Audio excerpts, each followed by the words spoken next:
Hey, live. I would now call this meeting to order at 7 p.m. Please stand for the Pledge of Allegiance.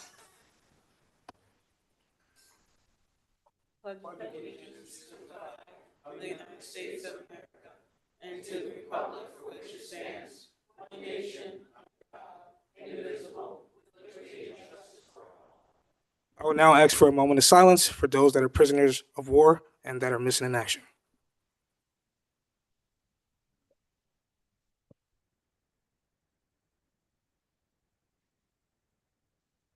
Thank you.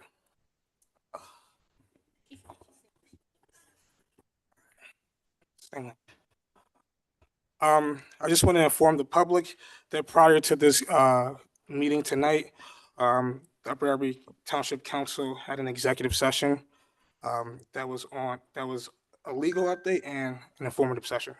Yes, and the legal update was involved matters of litigation, and they were DeMassey et al. Versus Upper Darby related to the ARPA ordinances, and DeMassey et al.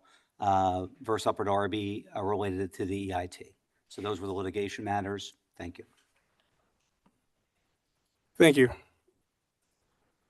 Councilor Wentz? As far as the informative session, what was that on? The information session was a one-way presentation by the CAO about the budget. And was there any questions asked by council during that executive session on the subject? Was there any questions? I don't think so. Or conversation of any kind? There was on the no subject? deliberation involving that. I believe there was a question related to to a field permit, but not related to the budget. So are you giving that same presentation to the public? Yes. Thank you. Okay. Without further ado, can we move on to the roll call vote? Yes. Vice President Heyman, Here. Secretary Billups is here. Councilor Minnick, Here. Councilor Wagner, I believe, is on Zoom. I'm here.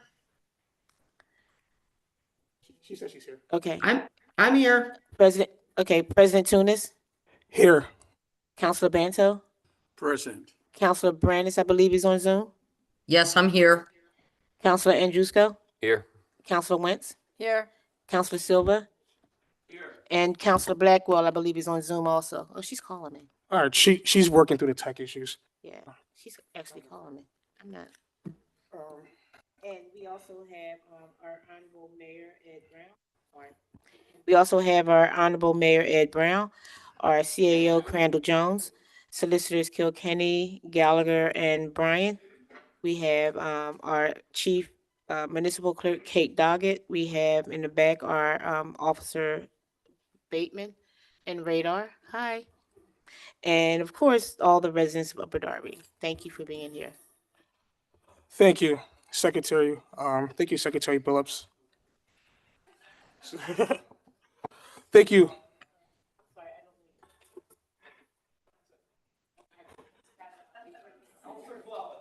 All right, thank you. Okay, the next item on the agenda is rules of meeting decorum. Upper Darby residents have the opportunity to speak for 3 minutes. Residents are prohibited from making threats, using profanity, or acting in a manner that would impede or prevent the conduct of the business of the meeting. Any person who attends the meeting and makes remarks, disrupts, or otherwise impedes the orderly conduct of the meeting after receiving a verbal warning may be required to leave the meeting at the discretion of the council president. Public forum should not exceed 30 minutes. If a resident chooses to ask questions, they are voluntarily given up their time for response. This means that the 3-minute timer will continue to run no matter who is speaking. The timer will clearly be displayed on the screen. Secretary Billups? Yes, Shelley Hoyt. I'm sorry.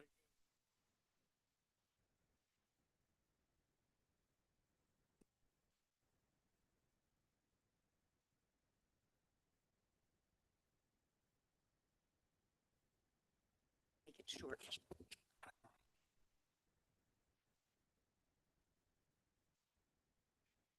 I want to start off by saying thank you. Thank you for starting to use Delco Alert to inform the residents of goings-on in the area. You may want to check for proper information before hitting send. The phone message had the incorrect day on it.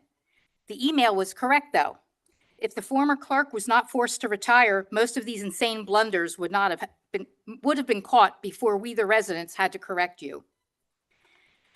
For my definition word today, frivolous, not having any serious purpose or value. Do you realize each time Kilkenny advises you, he's ill-advising you? Purposefully giving you the wrong information so he can bill for more than his regular fee. It makes you all look like fools, Misters Brown, Tunis, and Jones. Tunis and Heyman, did your mom teach you to speak to women disrespectfully? What would you do if someone spoke to your wives the way you speak at Laura Wentz? The council office that Mr. Banto has is putting the township at great risk. Heaven forbid someone falls or trips and gets hurt, sues the township because it is a council office, right? Do you have your own insurance for this? Is the township paying for this space? I'm going to wait for my answers at the end, please. Since the former mayor failed to sign the liquor license for the Wawa on State and Township, are you guys going to rescind that license too, since it was never legal? And the last thing I want to say, and then it'll be question or answers. The $40,000 K HUD grant money that was erroneously spent on the charity last year for Men of Action. When are you going to start making payments to the township, Mayor Brown? Okay, and in my 1 minute and 11 seconds, I can have answers for any of these.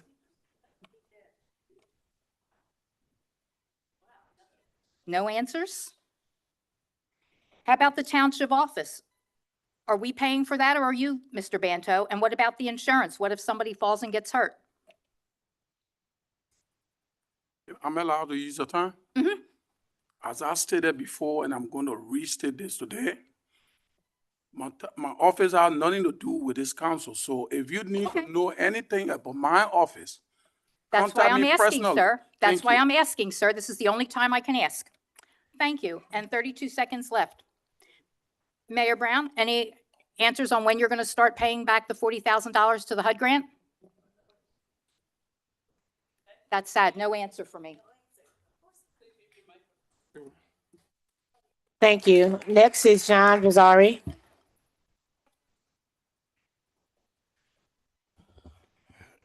Good evening. I want to be clear that we don't believe for a moment that the failure to post the agenda for the December 4th meeting in compliance with HRC 311J was an oversight. It seems evident this requirement was deliberately ignored. Mr. Heyman, enough with the finger pointing in the newspapers. Take responsibility along with your 6 council colleagues, the mayor, the CAO, and the solicitor team. You've all failed to uphold the oath you swore to honor to the Home Rule Charter, Administrative Code, and the Pennsylvania and U.S. Constitution. So cut the excuses and stop blaming Republicans or the public for what has occurred in the courts. Now, regarding the ordinances slated for introduction and advertising, are we seriously reverting to archaic methods like an abacus or Chisholm Bob technique to manage township finances? And I'm going to give you an example.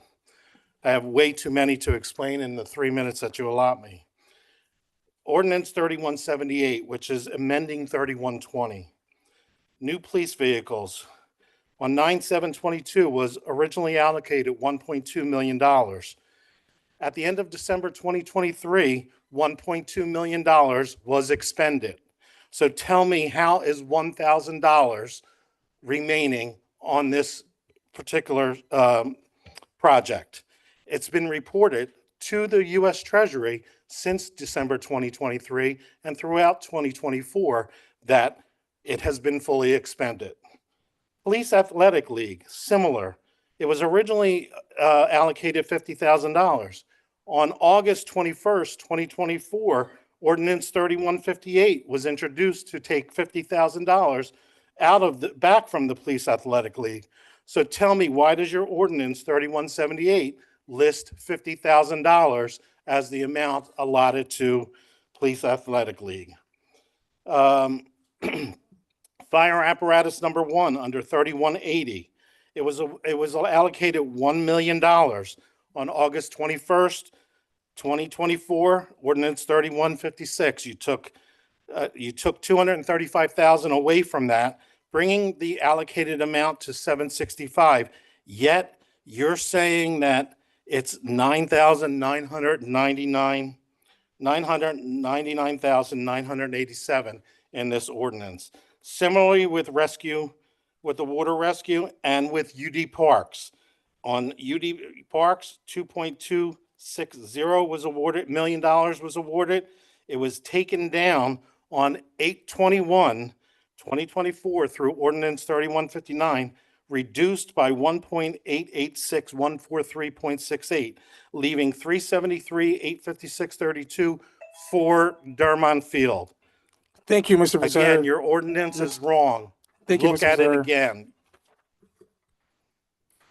Thank you.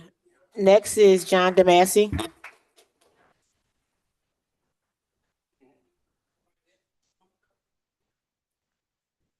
On September 4th, John Visari stood in front of you and read the statute that clearly stated that you could not vote on the resolutions and ordinances that you were about to vote on, and you did it anyway. The solicitor not only said you could, but then he enforced the illegal resolution to restrict speech, and then you voted on the ordinance in violation of the administrative code. You were so desperate to take more of the residents' hard-earned money and stop those same residents from speaking that you ignored the plain English language of the statute and voted to shut down our right to speak. And your legal advisor told you to do so. Desperate to grab power and money from the people, you use him as a shield. You are going to the Supreme Court of Pennsylvania to stop children from Upper Darby from getting money from a federal program, not Upper Darby Township dollars, but money from a federal program, and you are lying to the court. And you stated to the Supreme Court, and I quote, Mr. Brown, I'm sure you are unaware that this was said in that filing. I would hope that you listen to this. You stated respondents, that's us, goal, or at least the consequence of their action is either to redirect the funds to their own desired use or to deprive Upper Darby Township and its citizens of the benefit of those much needed funds entirely. You know that is a complete lie because it is physically impossible for the residents to redirect funds for their own use. But as you say, you want everybody to get along, right? You might want to read what else was said in your name because there are things that I brought up last time that would shock you if you knew, and your job is at stake. You threatened to sue us for standing up for our rights and happily charged this township for the letter to scare us. And all of you who voted for the disaster that happened last week, or I should say back on September 4th, you sit in approval and fear of the solicitor. You didn't even have a plan B for the possible result that you could lose and the budget would be blown up. What does he have on you, Mr. Brown? Is it because he knows the real number of the amount of tax dollars that went to your charity? Would you like to share the real number that you and I both know that went to Men of Action?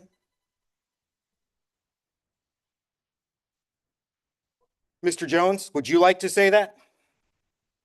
Would you like to uphold your ICMA oath and share the real number of tax dollars that went to the Men of Action? The residents have kept you from making embarrassing, financially devastating error of the property tax problem earlier this year. We've had to proofread your ordinances and resolutions and do your math, as Mr. Visari has done.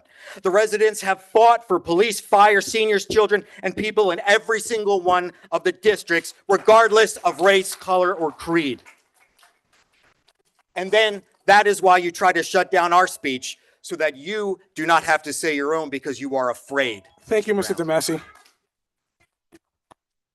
Thank you. Next is Becky Duggan.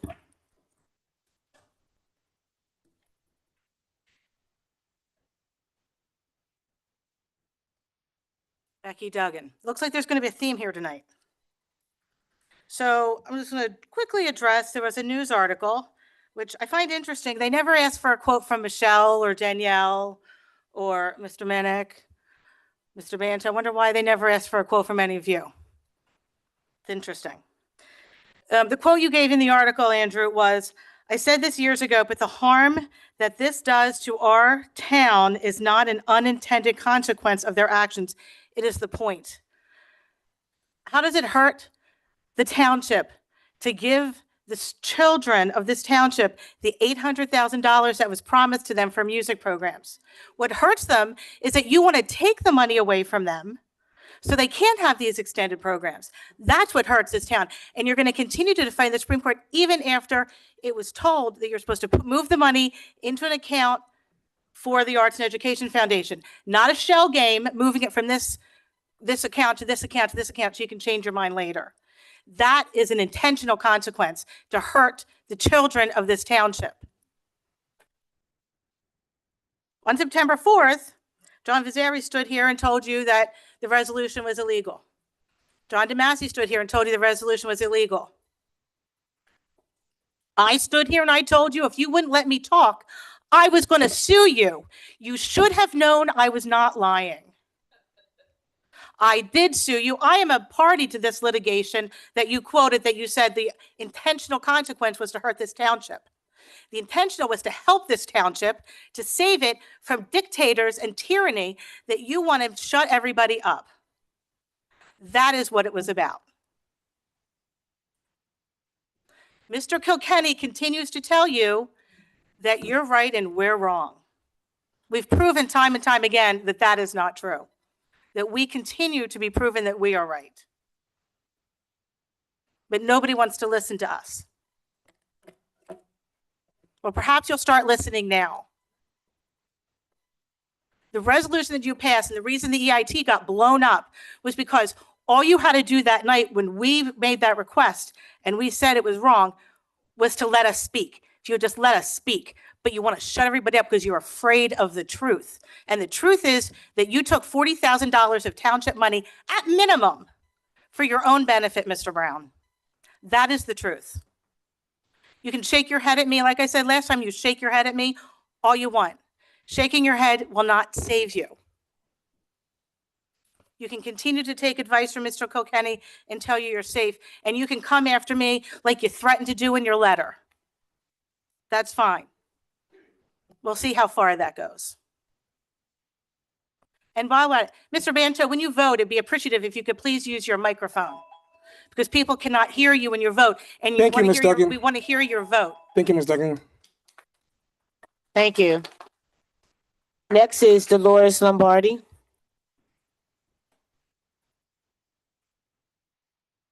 Good evening.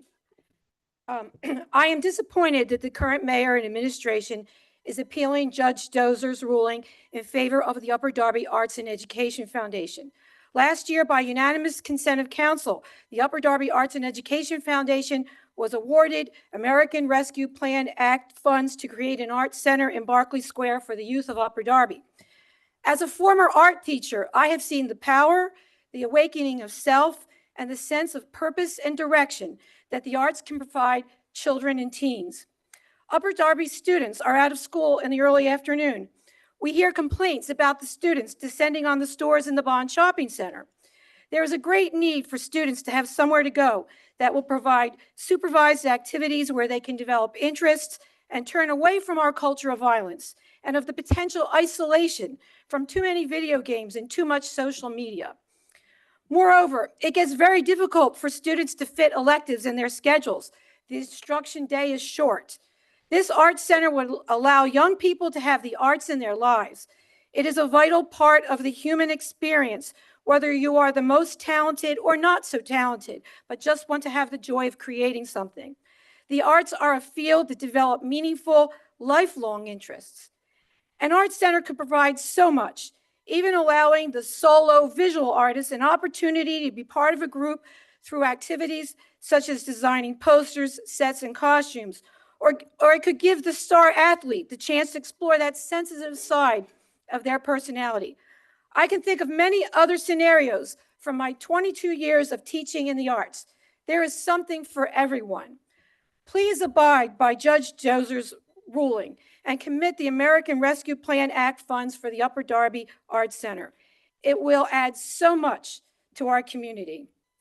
I am surprised that a Democratic-led administration would work so hard to oppose an arts center, especially one in the very capable hands of the Upper Darby Arts and Education Foundation, a proven group which has done so much for Upper Darby. We don't want to lose this opportunity to a neighboring community. I have heard people saying that other townships nearby are offering the space to the Arts and Education Foundation. I want it here in Upper Darby, something very special for us. Thank you. Thank you. Next is Aisha Ganges.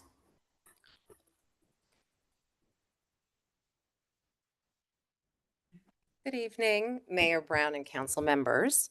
I'm here to talk about the development of the Upper Darby Cultural Arts and Education Center in the Barclay Square Shopping Center. I was thrilled to learn the judge upheld last year's ruling, which awarded $800,000 to the Upper Darby Arts and Education Foundation to develop the center for these children. I was saddened to hear the Upper Darby Township is using our tax money to appeal the judge's decision. This is very confusing as the money has already been awarded to the UDAEF and upheld by a judge. It's theirs. Why take this away from our kids? The Upper Darby Arts and Education Foundation has done so much for the children in our community for years, awarded over 1,400 grants totaling more than $2.5 million here, fulfilled a $250,000 multi-year commitment to Upper Darby School District in support of literacy, has consistently offered high-quality educational programs at low cost over here. But you know all of these things. Many residents in the township agree with me.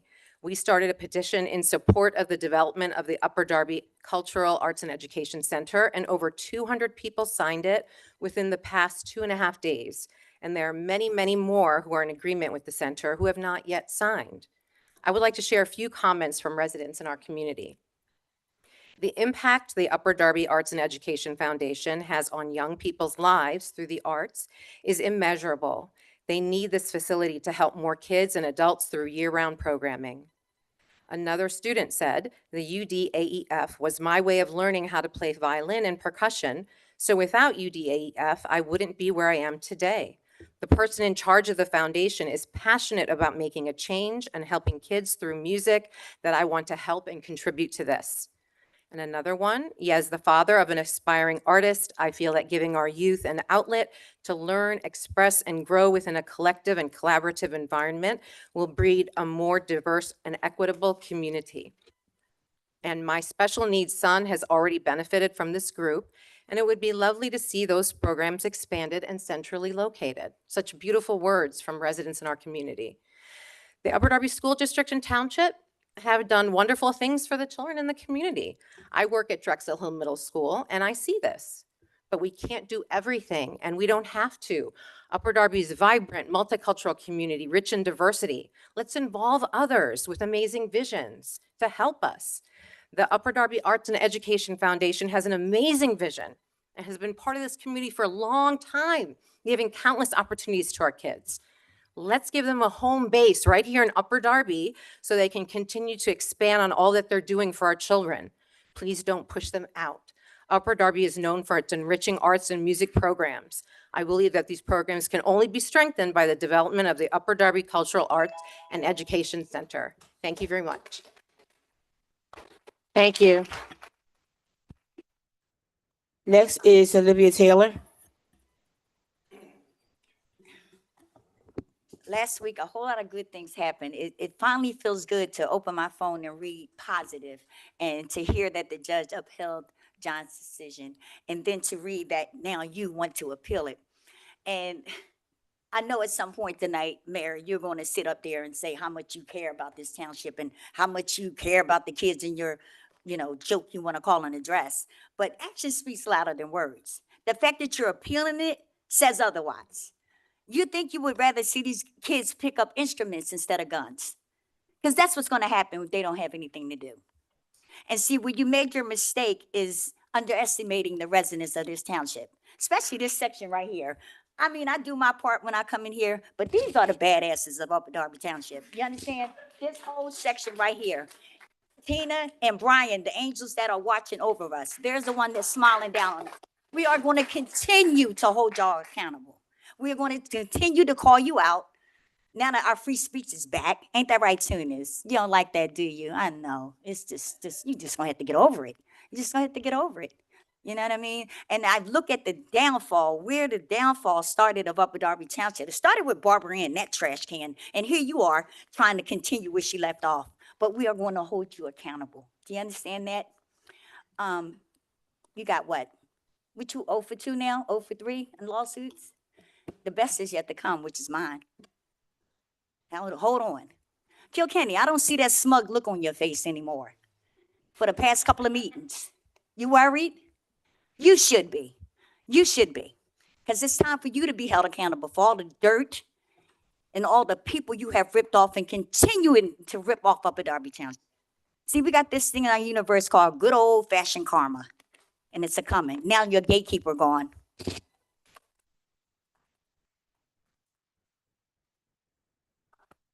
Thank you. Next is Joanne Namavag.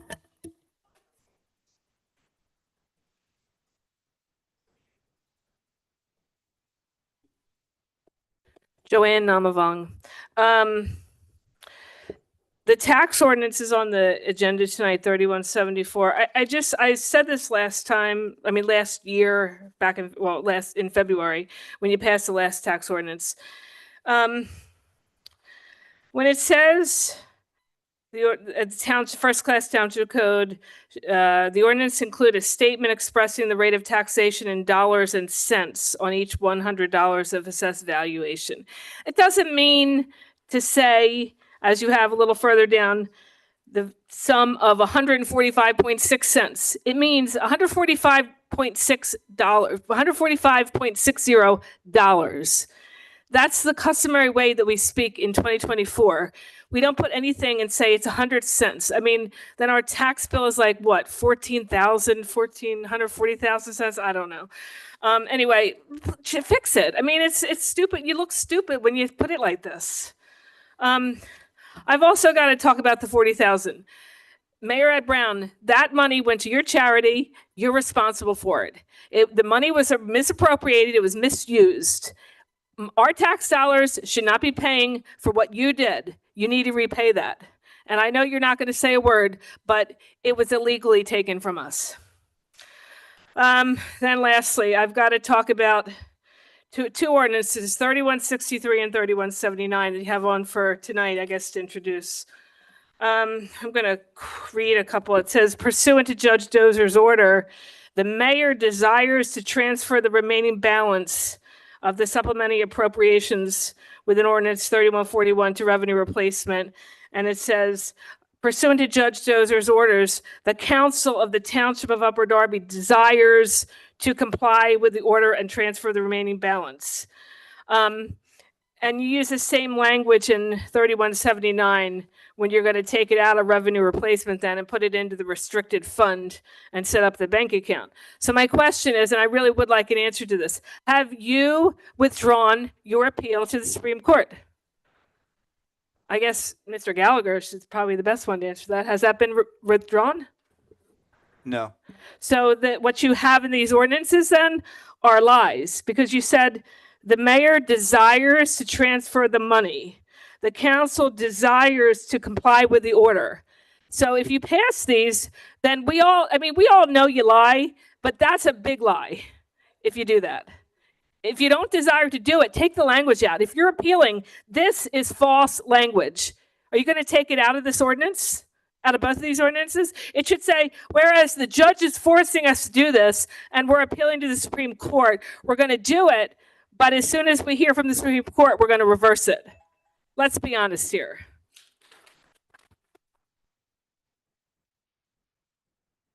Next is David Dryden. Good evening, council. Good evening, citizens. It's been a while since I've been here because I travel, so I'm excited to be here. A couple things I want to talk about. First of all, Shelley kind of mentioned it too. Can you turn the mic up towards your mouth so people can hear? Sorry, is that better? I usually have a loud voice anyway, so.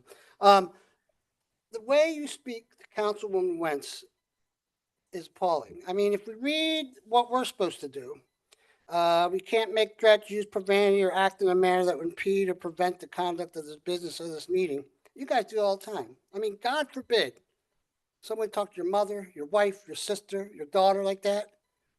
I mean, you guys ought to be ashamed of yourselves. And it's immature, and you're supposed to be on the council and mature. But anyway, that's not what I'm really here to talk about. I want to make a quote, and it said, "Have I been brave? Have I been strong? And have I been true?" Every year at the end of main stage and summer stage, there's a song that they sing, and that ends the chorus.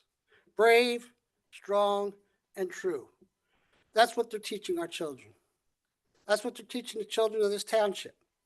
So when I found out that the judge upheld the ruling and said that you have to give them the funds, I was really excited. My daughter actually works for the foundation. And then I heard, Mayor, that you want to appeal it. And I'm really at a loss because I don't understand why you would want to appeal it. It's the appeal is costing the township money, which we don't have. And some of the reasons may be some of the salaries that are given out, but that's another thing. And and you have to fight. Why do you want to fight such a bright spot in our township? I've seen children, shy children, children that have been bullied, children that don't know how to get along with others that end up doing it. And I'm going to run out of time here. So, but I think we ought to maintain the program. I mean, twice now it's been awarded and nobody wants to award it. And if I understand it right, last year when it was voted on unanimously, the mayor didn't sign it, but I understood that that's supposed to take effect after 10 days if she didn't sign it. So I don't know where it went. And I want to talk about the shy person who was bullied. And you guys might know her. She wrote a couple shows. She had her own show, Tina Fey. She went through that program. I don't know if you guys ever saw the new Twister. One of the co-stars, he went through that program. You're fighting against your residents' wishes, just because I don't know what it is. Are you listening to somebody telling you to do this, or is it a personal vendetta? Because there's no place to be personal when you're on council. Thank you. Thank you. Next is Steve Nitz.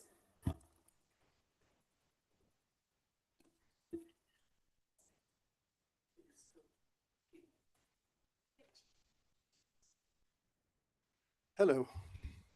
Hiya.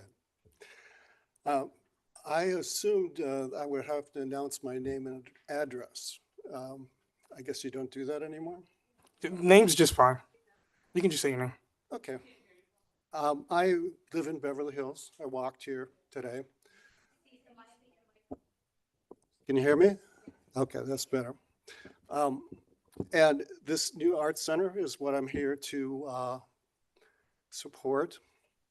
It would be near my home. It would be right in the middle of our community. And I kind of envision a whole arts corridor. If we get 69th Street going again, we get the Tower Theater, Theater 2000, come right up the avenue. There's arts and education. There's the middle school, this art center, performing arts center. This could be a tremendous thing for our community. And why wouldn't we do it? Art is something every one of us enjoys every day. You listen to music, you have pictures on your wall, you watch TV. Art is the soul of society. And I can see no reason why we wouldn't support that. Now, I hear some noise here about you not passing these ordinances.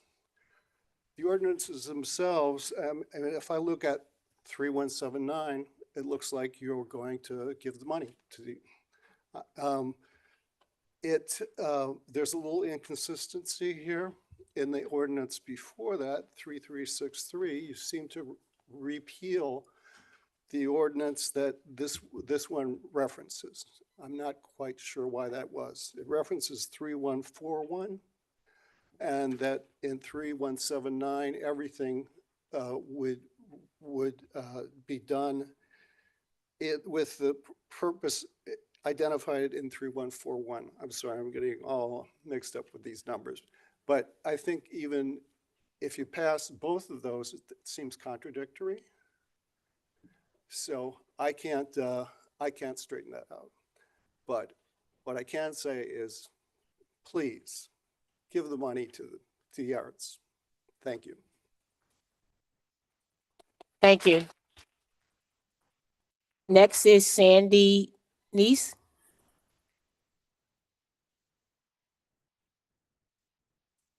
Good evening, Sandy Canese. You know, we hear a lot about Upper Darby Arts and Ed, and we hear about Summer Stage, but I want to talk about a different program. How many of you know that Upper Darby Arts is one of only 3 organizations in this entire township that does anything for special needs kids? The other 2, Drexel Hill Little League, the 69th Street League, do amazing challenger programs. Come the end of baseball season, it's done. That's it. These kids have nothing. Right now, Upper Darby Arts is holding monthly meetings for their Butterfly Buddies Club. Unfortunately, you have to be in Stonehurst at 6 o'clock on a Friday night. My child's getting off a bus at 6 o'clock from school. That's it. By the time you drive there, there's nothing left. He missed half. And that's all he has. We need a central location. They're also holding meetings in places that aren't designed for special needs kids. But it's better than nothing. But our kids deserve better than that. So it really is time that they give these kids a place and a time, because they deserve what everybody else gets. Unfortunately, they don't have it. Once they age out of Butterfly Buddies, that's it, they're done. I can send my kids off to other townships, they'll provide services. Unfortunately, something was put out recently that part of the problem with this art center is other kids might come and use it. I want to know who it is that thinks that our kids are not benefiting from the relationships that they're making, because I know my kids in Summer Stage absolutely are. But instead, we're just pretending. But I can send my son to somewhere else. Just don't let their kids come here. If any of this makes sense to you, just be glad you don't have a child like mine, because he has nothing. Our schools aren't meeting their needs, and neither's the township. Thanks. Thank you. Next is Terry Bradley.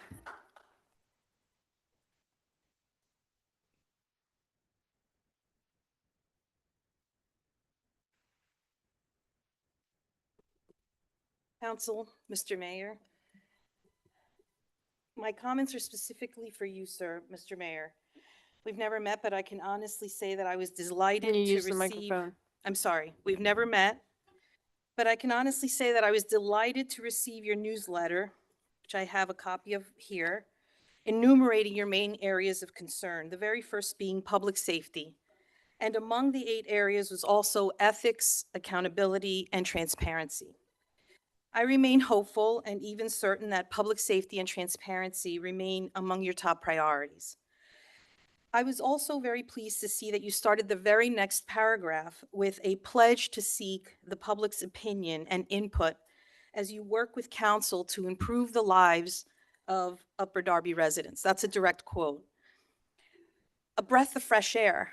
I was pleased. And I want to say to you, sir, that I have repeatedly called the call center here in the municipal building to request a meeting with you to bring up certain concerns that I have, which are among the enumerated that you brought up in the newsletter. And I also emailed when I didn't receive a response asking for that same meeting. In all fairness, I will say that the first 2 calls went through to a voicemail that specifically said, you have reached the voicemail of Mayor Barbara Ann Keffer. So after those 2, nevertheless leaving a message, I did contact the call center and say, it is quite possible that Mayor Brown simply isn't getting my messages because they're being rerouted to a bad voicemail message. So I continued to call, and 7 or 8 phone calls later, I still had no response. Shivers up the spine aside, I did leave a message each time, and I called subsequent times, and I was told that I would be transferred to someone named Ava, who I've never met as well, but I assume is on your staff. In any event, I left repeated messages asking for a meeting with you, sir, and it wouldn't be an extended period of time, but I would like a meeting. Can I just interrupt you? Did you call a one center and request a meeting with me? I mean, I meet with Yes, sir. constituents all the time, and And you I've can stop her spoken- time. You can stop her time, please. I don't want her to lose. She deserves 45 seconds. Please stop her time. So, you know, I didn't, I did, and in fact, one of the ladies at the call center who had received multiple of my calls said, I am literally walking upstairs with a message in my hand to the mayor's staff so that he can get this message, and I can assure you next time you call that I did so. And I appreciate your question, I do, because there was some confusion. So there's no doubt in my mind that some of my phone calls were lost, but I did email you as well and CC'd Mr. Jones with whom I had met. I supported you, Mayor Brown, but that is completely irrelevant to the issues at hand. Sorry. Okay, can you please keep the time running? We're gonna treat every constituent the same. I'm sorry, it's I'm not on sorry? you. You can continue. You can continue. Okay. I supported you, and that's irrelevant to the issue at hand. And it's really irrelevant to anybody except for me. And the only reason why it's relevant to me is because it would in fact feel that I was hoisted by my own petard yet again to not be able to get in touch with my mayor and my council. But we're all yours. You're stuck with us, every single one of us, no matter what. And I think you took that, you took that responsibility seriously. So my question to you, sir, is twofold. What, if I may finish, what measures do I need to take to actually get through to your office to secure an appointment? That's number one. And I'm sorry, man. Can you just kind of wrap it up? I just have to give everyone the yes, same time. and the second part is, would it be possible to, can I have your assurances that I can get that appointment before the next council meeting? absolutely. That's all, that's Absolutely. the only statement I have. We can meet this Friday. Okay? Very good. We'll pick a time this Friday, and I'll be happy to meet with you. Thank you very much, sir. Thank you. Thank you. Next is Janice Hayman. Nobody gets special privileges in here.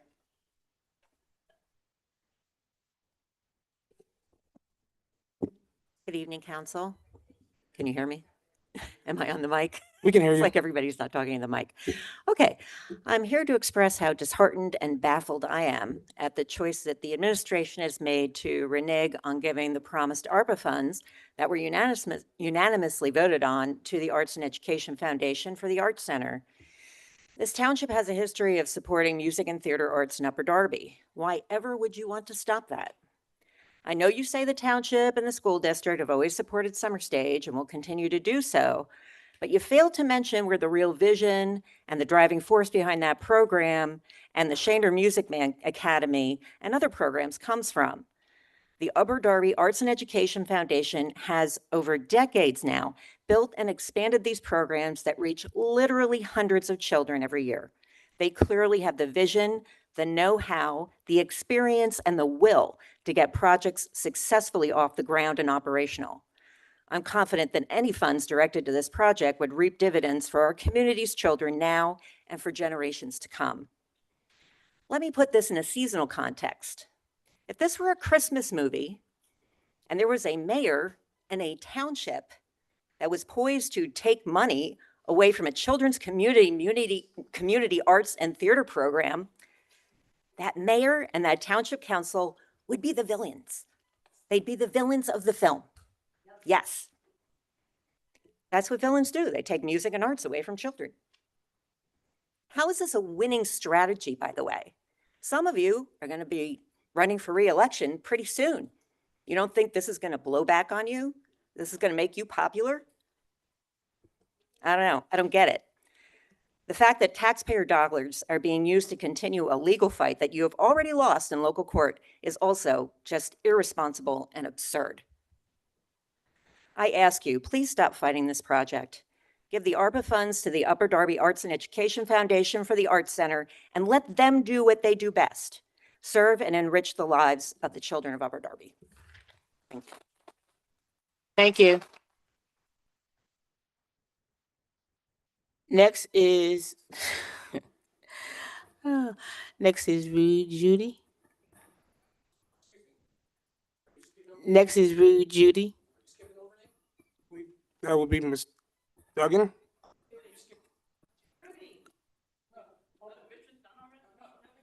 The next resident to speak is listed on the form as Judy. The Home Rule Charter says concerned persons. Here we go. You already voted on it. You're not gonna do this again. You Home already Rule voted on Charter it. says Mr. Bly, concerned persons. look, I have the floor. And you're Mr. not gonna Bly, violate my rights. I'm You're not- not gonna violate my rights again. It's already been voted on.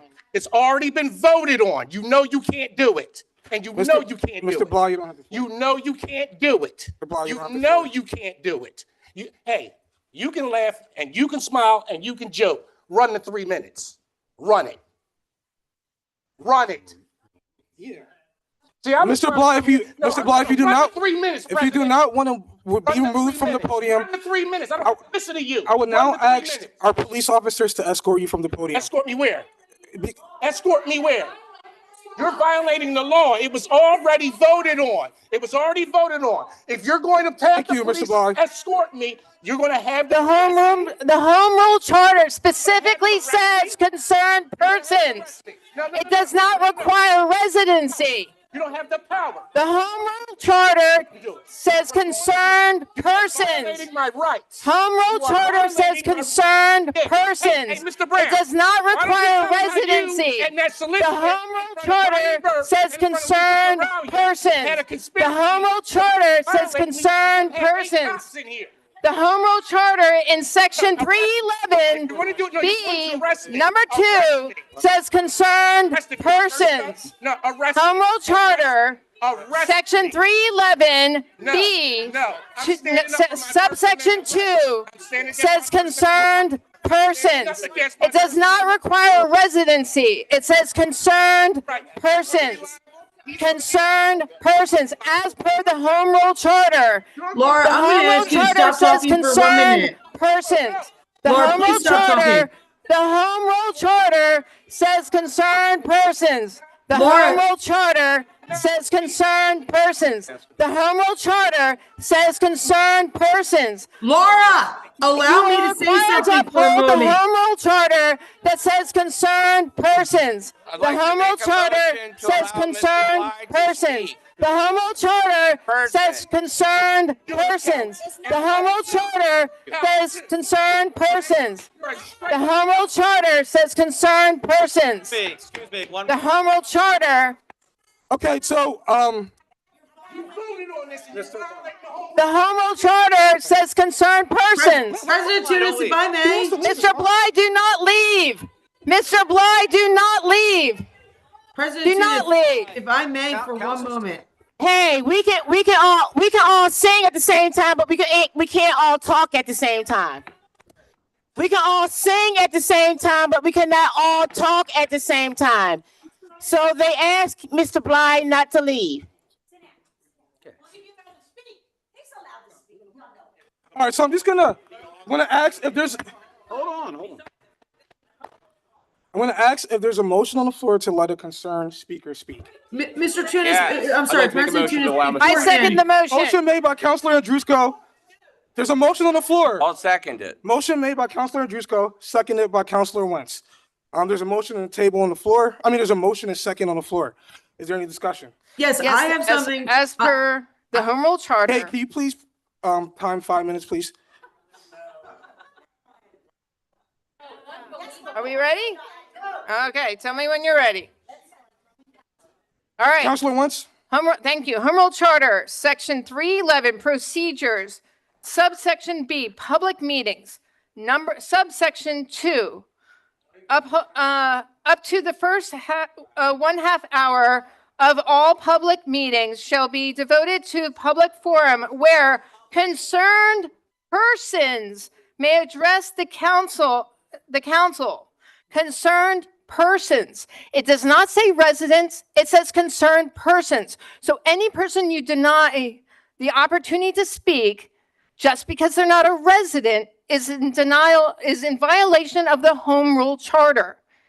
It says concerned persons. He's obviously a concerned person. He should be allowed to speak. If they came here and they signed in to speak, they are concerned persons. No one's going to waste their time if they're not a concerned person to come to a meeting to speak.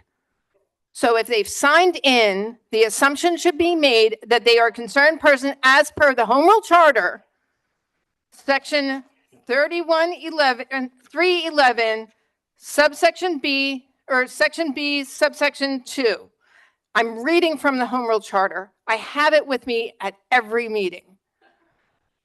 In fact, almost every council member here has a binder that I gave them. The only ones who did not get them are anyone who came in this year because I was not the president or vice president. Every single one. And there used to be a binder available to the public in 2020, 2021, 2022, and 2023. Since the new president of council, that has not been made available to the residents so that they would have access to the Home Rule Charter and Administrative Code as of 2018. It is in the Home Rule Charter, concerned persons. Every time you deny someone's the right to speak, you're violating the Home Rule Charter. Thank you, Councilor Wentz. Councilor Wagner? Thank you, President Tunis. I'm sorry, Councilor Wagner, we really can't hear you. I don't know what else to No, do. you're good. You're good now. Okay. I'm going to be very brief about this. I appreciate Councilman Andrusco making that motion. I actually made it the last time that Mr. Bly was there, but the difference was at that meeting, a lot of other residents came up and made a point to show, what he's done for the community. And actually, that's why I made the motion, in the sense that he has proven that he's a concerned person for Upper Darby Township. And frankly, we've already addressed this. This has already been ruled on and the vote has already happened. So we should not be doing this again. At the end of the day, we've already done this. And I don't know why we have to keep doing this or establishing Mr. Bly as a concerned person as he is. And I think he should be able to speak. And I don't think that another vote needs to happen. Thank you, Councilor Wagner. There's no further discussion. Councilor Silva? Yeah, I just try to be brief as well, but I also feel strongly that Mr. Bly should be allowed to speak to this body. He is a person who has devoted a lot of his time and energy in this township, and if that doesn't make you a concerned person, I'm not sure what does. The fact when people come here to speak to us as a body, we should not dictate whether or not they have that right. We should allow them to speak. They have 3 minutes. It's not like we're giving them an unlimited amount of time.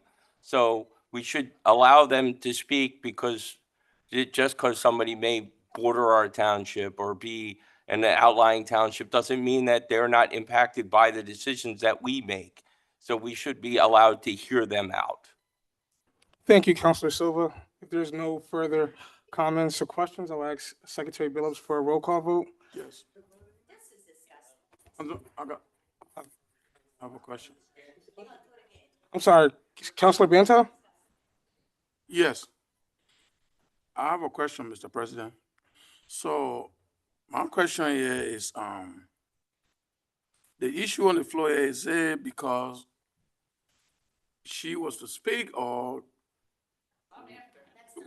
No.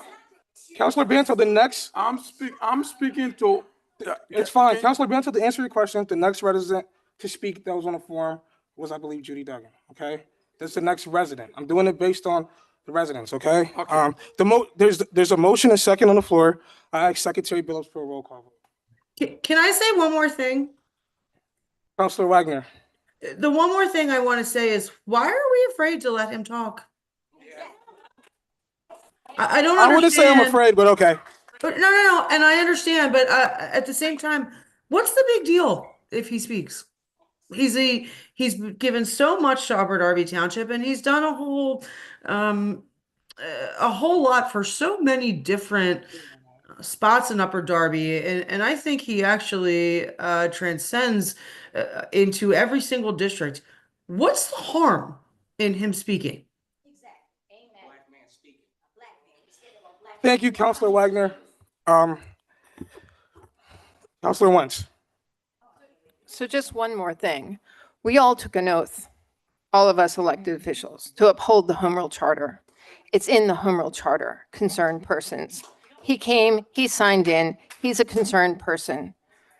anyone who comes here to signs in, there's no residency requirement. No residency requirement, only concerned persons. So if you're a council person and you vote against his ability to speak, then you are violating the home rule charter. You're violating the home rule charter. And obviously that's in my opinion, because it's all about interpretation. But it's very clear that it says concerned persons. And if you bothered to come to a meeting, then you actually care about what's happening. If you don't care, you don't show up. If you don't care, if you're not a concerned person, you don't sign in. Why would you waste your time? If you don't care, if you're not concerned, if there's not an issue that's important to you that it will have an effect on you and your loved ones. That's an example of a concerned person. So I don't understand why this is even an issue. I don't understand why you would bypass a name on the list. I don't understand. Why would you think he's even here if he wasn't a concerned person? Does that mean that anyone else that you think you may or may not know where they live, if you think they're not a resident, you would just bypass them? Or is it just him? So, I mean, it's because if it's just him, that's discrimination. If it's just him, then you're not really following the Home Rule Charter. The Home Rule Charter is very clear. It says concerned persons. People who don't care and aren't concerned aren't here. They didn't come and sign in. Just to be clear. Thank you, Councilor Wentz. In my opinion, of course. Before proceeding to the roll call vote, Solicitor Kilkenny. Thank you very much. The Pennsylvania Open Meetings Law defines that anybody who is a resident or a business owner has the ability to speak. That is where our rules are derived. Council is free to let others speak as they're making a motion to do tonight, and that's where the motion has been made and seconded on the floor. Thank you. Thank you. There's a motion. The motion is a motion on the Override the floor. Home Rule Charter. There's a motion on the floor. We heard you. The We heard Home your Rule piece. Charter, Can you call the question, please? it takes priority. Yeah. Home Rule Charter is not I'd like something, to be proceeding to. therefore it's a priority. I'd like Councilor to. Wentz, your I- other turn. Can we I'd like to proceed pick to up the roll call this- vote?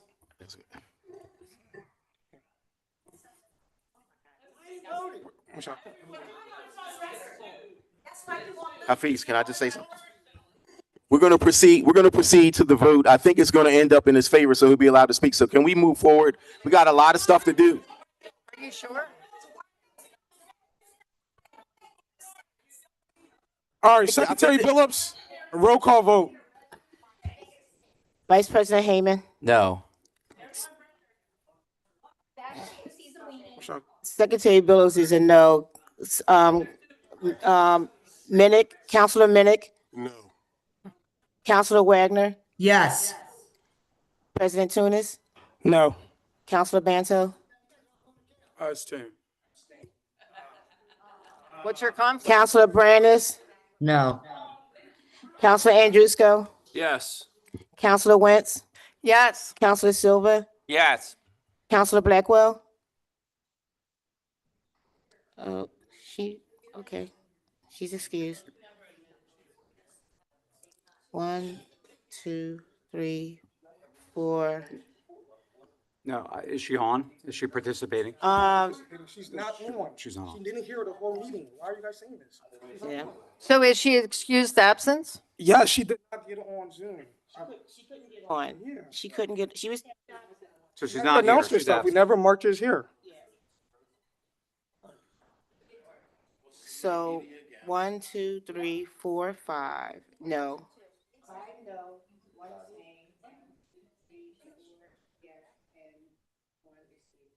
Okay, so the next speaker, based on the vote, will be Ms. Judy Duggan.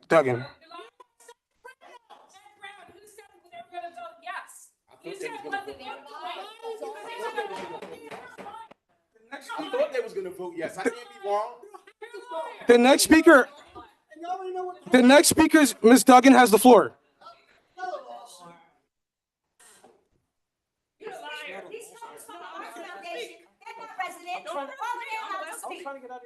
They're not residents. They're not black. They're not black. They're allowed to speak. They're not They're black. not residents. but they're on our side, so let's not fight. Kate, can you please? Kate, can you please set the time to 3 minutes, please? Timer for 3 Ms. minutes. and Taylor. I'll talk as long as I want. Ms. Taylor, I understand you're not happy with the decision. Someone else has the floor now. Ms. Taylor, you're out of turn. This is your first warning. Ms. Duggan, this is your first warning. Please have a seat so we can continue with the meeting.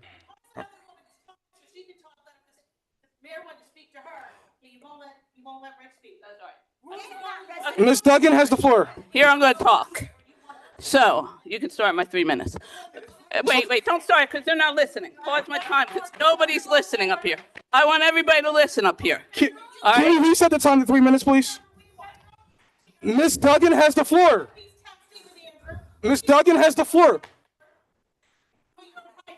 Ms. Duggan, that is your second warning. The next warning, I will have to remove you from the meeting. I'm asking you, please, to let us continue.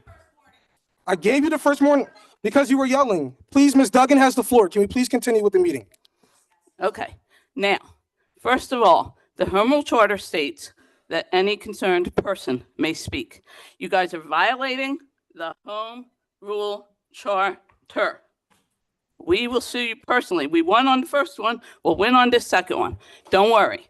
All right, that's first of all. But luckily for Mr. Kilkenny, he's going to make more money, and Jimmy's going to make more money here. That's great. Thank you, Mr. Mayor, for using our tax dollars against the residents of Upper Darby. Appreciate that greatly. Second of all, I am one of your constituents, Mr. Mayor. Can I have a meeting on Friday? Yes. Yes, what time? I'll look at my calendar and tell you what time. You'll let me know? Yes, I will. All right. Thank you. I'm so messed up now because that really, you're trying to make the police break the law, just like the Nazis did. They told the police, break the law and go against your residents, go against your citizens. And that's wrong. Don't put the police in that position. That's wrong. They cannot do that. I don't even know what else to say now because you messed me all up. Oh, I'll talk about your $40,000 again. Where's your $40,000? And we all know, as Mr. DeMasi implied, but didn't come out with it, that it was a lot more than $40,000. So it's interesting. You can keep taking money, but you can't give money to the residents who are paying all this money. Feel free to ask me about it when we talk on Friday. I will. And the other thing I will do is at the next meeting, because I've heard it. I know. Every time. That's all right. You just have to pause it because we pause other way. I've heard it so many times. Yes. So I will make a statement regarding it, from my perspective at the next meeting. Okay. But feel free to ask me about it when we meet on Friday one-on-one. Okay, perfect. And also, Mr. Kilkenny, the first class township code, does that apply when the Home Rule Charter is silent, or does it apply when the Home Rule Charter says something? What comes first? Always the Home Rule Charter. Always the Home Rule Charter, except when it says concerned resident. Okay, the Home Rule Charter comes first, where it says, do you know the Home Rule Charter? Have you ever seen it? Have you ever read it? Do you know that it says concerned persons, not residents? Okay, that's what it says. It says concerned persons. Rich Bly is more concerned about Upper Darby than 90% of Upper Darby is. And that a lot of people up here are. So, thanks. Councilor Heyman? I want to respond to that comment, and I normally don't take the, I normally don't respond to comments. Councilor Heyman has the Mr. floor. Bly, you're going to hear my, okay. You gotta go. You're done, Mr. Bly. Please escort him out of the meeting. You are disrupting the meeting, Mr. Bly.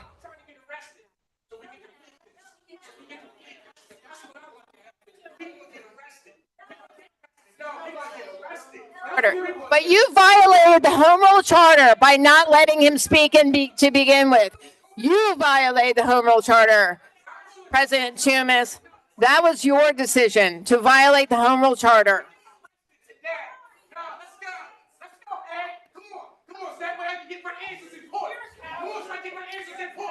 Why are you discriminating against me, you black man? You coward! Why are you discriminating against me, you black man? You coward! You are a coward! President Tunis, you violated the Home Rule Charter by skipping over his name. It says concerned persons. Kilkenny just said that the home rule charter takes precedence, even Mr. though Bly what is he disrupting the meeting. I am asking him He to. is now because you didn't let him speak in the first place. I'm not If sure you had why let you- him speak, this would not be happening if you had let him speak and not skipped over his name to begin with.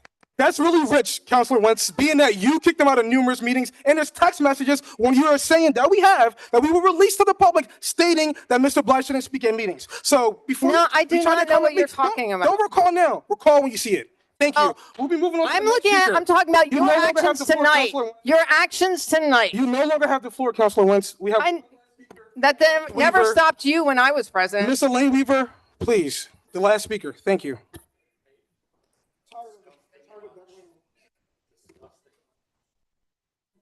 Elaine Weaver. And I'm not going to give my address. Maybe I don't live in this township. Somebody else came up here and said, are we giving addresses? They said, no, you just give your name. So what guarantees do you know who speaks here and where they live? Do they live in this township? How dare you not allow Rich Bly to speak at this meeting? That's disgusting.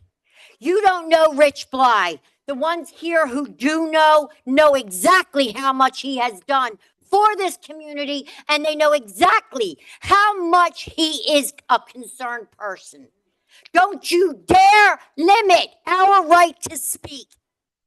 Now, maybe I live in the township, maybe I do not. Maybe I have an address here, and maybe I live somewhere else. Maybe I live in Norristown. Does it matter? How dare you make a circus of these meetings? It's so disrespectful in here. It's a disgrace. I'm shaking. I was born and raised in this township. I'm disgusted by the behavior of the majority of this council. Now, to say what I came here to say. And you should restart her time too, because she didn't get a chance to say it. Or to continue. I lived in Upper Darby Township my whole life. Up until the last 4 years, I did not pay much attention to the politics or to the council meetings. That changed as Barbara Ann Keffer brought unwanted attention to this community. I grew up and raised my family in Upper Darby Township. With her departure, Mayor Ed Brown, I had hopes for better. I did. I had high hopes for a better administration. That was short-lived. I saw the township fall further out, down, spiral, done. Okay, all I see when I come here and all I hear is negativity. It's over, what, $800,000 that you want to take from children. Holy hell. I just can't. Okay, anyway, back to this. Okay, out went respectability. Upper Darby Township has fallen drastically. I wanted to say this before I saw that farce. Okay, while I see expenses get higher and budgets grow larger, the decline in services and resident safety is in jeopardy. Our police officers are getting calls at an alarming rate. I have a scanner, so I hear this. On that note, what is being done to assist the unhoused in this township? Not in the county, but in Upper Darby Township, the largest township. What are any of you doing for the unhoused? Like I said, I'm going to continue speaking. Sorry, I'm the last speaker and I will finish. Ms. Weaver, your time is up. No, I'm sorry. Turning off We had very cold days and nights this past week, and I actually lost sleep listening to the many calls. Turning off my scanner might be the obvious answer, but then I'd be doing just like the majority of this council. I'd be ignoring the problem because it doesn't affect me. Ms. Weaver, I your time is wasn't up. raised that way. Mr. Brown, that 40,000 plus that you took from these residents in this community would have gone a long way to help the organizations that are actually helping these people, Ms. Weaver, such your as time is up. Recovery Without Barriers and the American Legion Post 214, spending not only their time, but their own money, along Weaver, with donations public from comment is- caring individuals from our community. This is my community. Thank you, Ms. Weaver. Your time is up. Thank you. Thank you. Thank you. We will now move to the next agenda item, which is the approval of minutes. There's a request for council consideration to approve the minutes of the November 20th, 2024 council meeting and the November 2024 second public hearing on the 2025 budget. Is there a motion on the floor? I'll make the motion. Motion made by Councilor Hayman, seconded by Councilor Banto. All in favor? Aye. All right. Any opposed?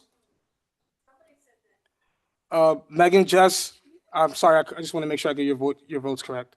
No, I'm a yes. Okay. And Jess? Yep, aye. Okay. So it passes unanimously. The next item on the agenda is the Honorable Mayor Ed Brown. Good evening, President Tunis, Vice President Hayman, Secretary Billups, Council, Administration, and the taxpayers, citizens, and residents of Upper Darby. I hope that everyone had a restful and enjoyable Thanksgiving holiday with your families.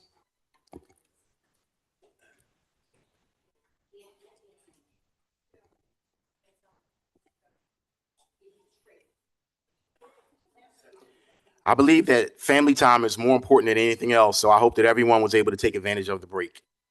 I greatly look forward to the holiday season coming up, and I'm sure that you all do too. As we approach the end of the year, the administration still has a lot of important work to do, so we will be focused on that. This is especially true based on the results of 2 lawsuits regarding the ARPA funding and the EIT. Each of them has ramifications for Upper Darby, both short-term and long-term. I want to be clear that this administration will abide by the decisions of Judge Dozer and Judge Angelos and follow the orders that have been handed down. Later on, when you talk, you can talk about the difference between us appealing and not pulling back the Supreme Court thing that we initiated. So you can talk about the distinction because we have not appealed anything based on those rulings. Okay, so I would like for you to go through that. Let me see where. It doesn't matter if we agree with their rulings or not, since these matters have been settled, and our focus will be on governing going forward and doing the best job that we can.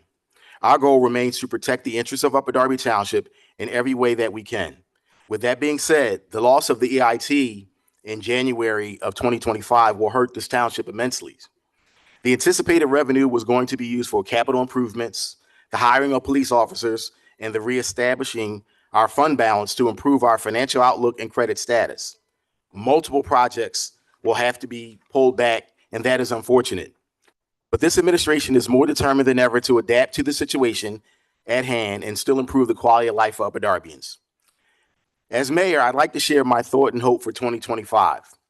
I hope to do a better job of uniting us and helping us navigate to a place where we can philosophically disagree and still be respectful to each other and not have courts and judges intervene to settle our differences. Let me finish. You may not agree. Let me just finish, okay? I listened to everybody intently. I didn't interrupt. Please allow me that same courtesy. That's all I ask. I did listen to you. Oh, okay. I personally take on that challenge as an elected leader of this township, and the onus is on me to get us to a better place. Also, I plan on utilizing specific members of my transition team and a few other community members whenever I feel it's needed to have small group discussions about township matters just to learn and hear other perspectives other than my own. I feel like we have had a successful, albeit not perfect, first year and look to improve in every area and every way, starting with me. As far as community activities, I'd like to publicly congratulate Upper Darby's Monsignor Bonner, Archbishop Pendergast, Catholic Football Friars, led by Coach Jack Muldoon, on defeating Lampeter Strasburg 40-14 on Thursday, December 5th, to win the PIAA Class 4A championship at Cumberland Valley High School. I have asked Crandall to work with Bonner and Prendy High School President, Dr. John Cook, on a collaborative planning approach to properly celebrate this amazing achievement that we are all so proud of. Stay tuned for more information about the upcoming celebration. President Tunis, Vice President Hayman, Secretary Billups, and Council, that completes my mayor's message. Thank you, Mayor Brown. The next item on the agenda is our Chief Administrative Officer, Crandall O. Jones.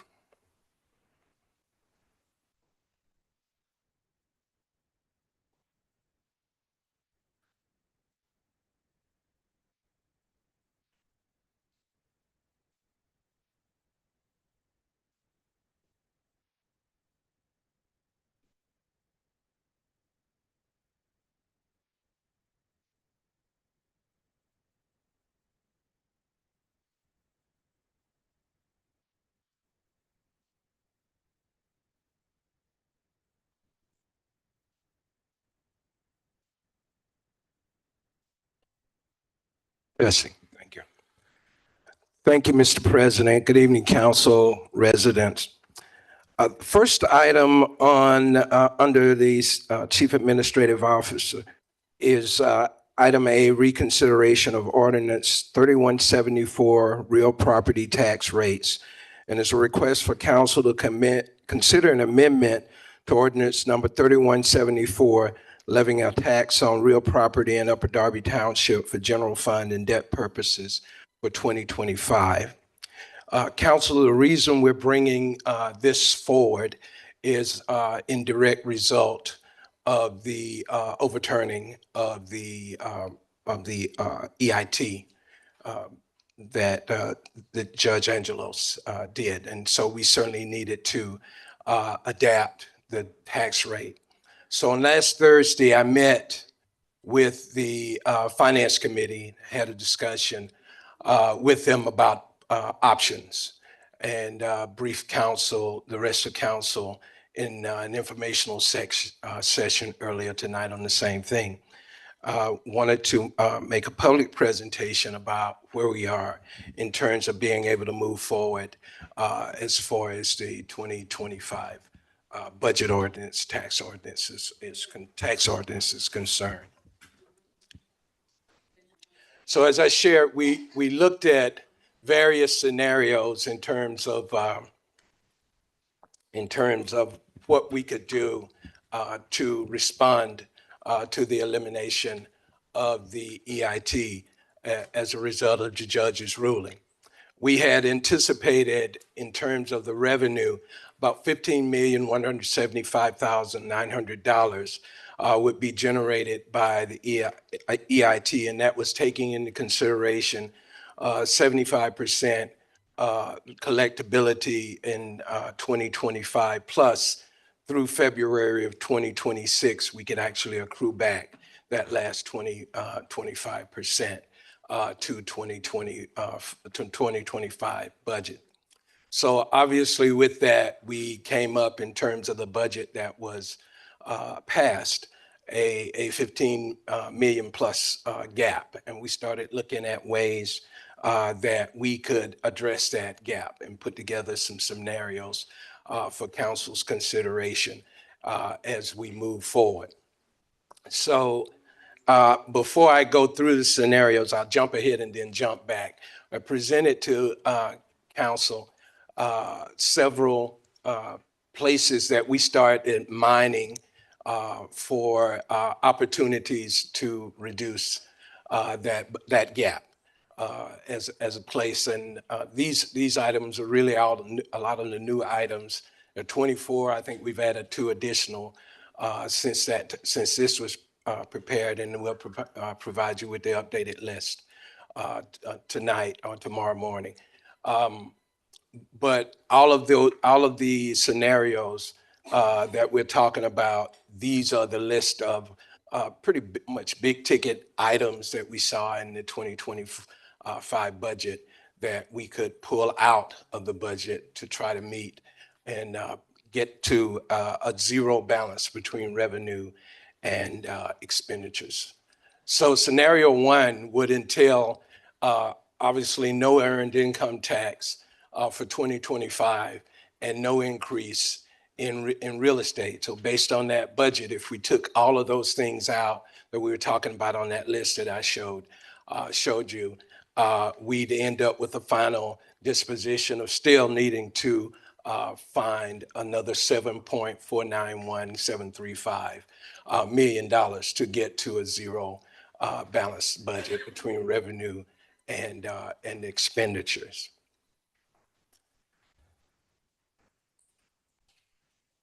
Scenario 2 would entail a mid-year EIT implementation. As you are aware, you have 2 opportunities in January and July to implement an EIT. So if council were so inclined to implement a mid-year EIT, this would bring some additional revenue. Again, you'd be talking about pretty much 25% revenue in 2025 revenue, and then the accrual that you can get from February 2026. So essentially about half of the revenue. And then if you go down through all of that list of items to take out, which would total about $7.764+ million. We also note that you can also add that that's still considering the 5 police would be in there, but you can also add that 5 police into that equation and not do that, which would add an additional $851,844. But the mayor's goal was to, as much as possible, make sure that that public safety initiative would happen. If you did that and did not take out the police, did include the police in it, that 796 would actually go up by another $800,000 in terms of the gap in revenue. Oh, sorry, hit the wrong. In revenue and expenditures.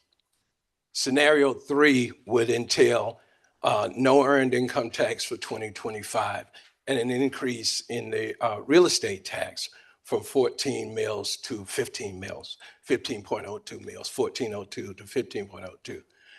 So the revenue change with that millage rate increase, and again, taking all of those other items into consideration and removing them from the budget would result in a final disposition of still a $3.5+ million gap that we would have to address. Scenario 4 would entail a mid-year EIT implementation with an increase in real estate from 14.02 mills to 15.02 mills. And would also result in a revenue gap that need to be filled, which was about $3.976+ million. We take in that situation, you can take about $4.5 million from the general government.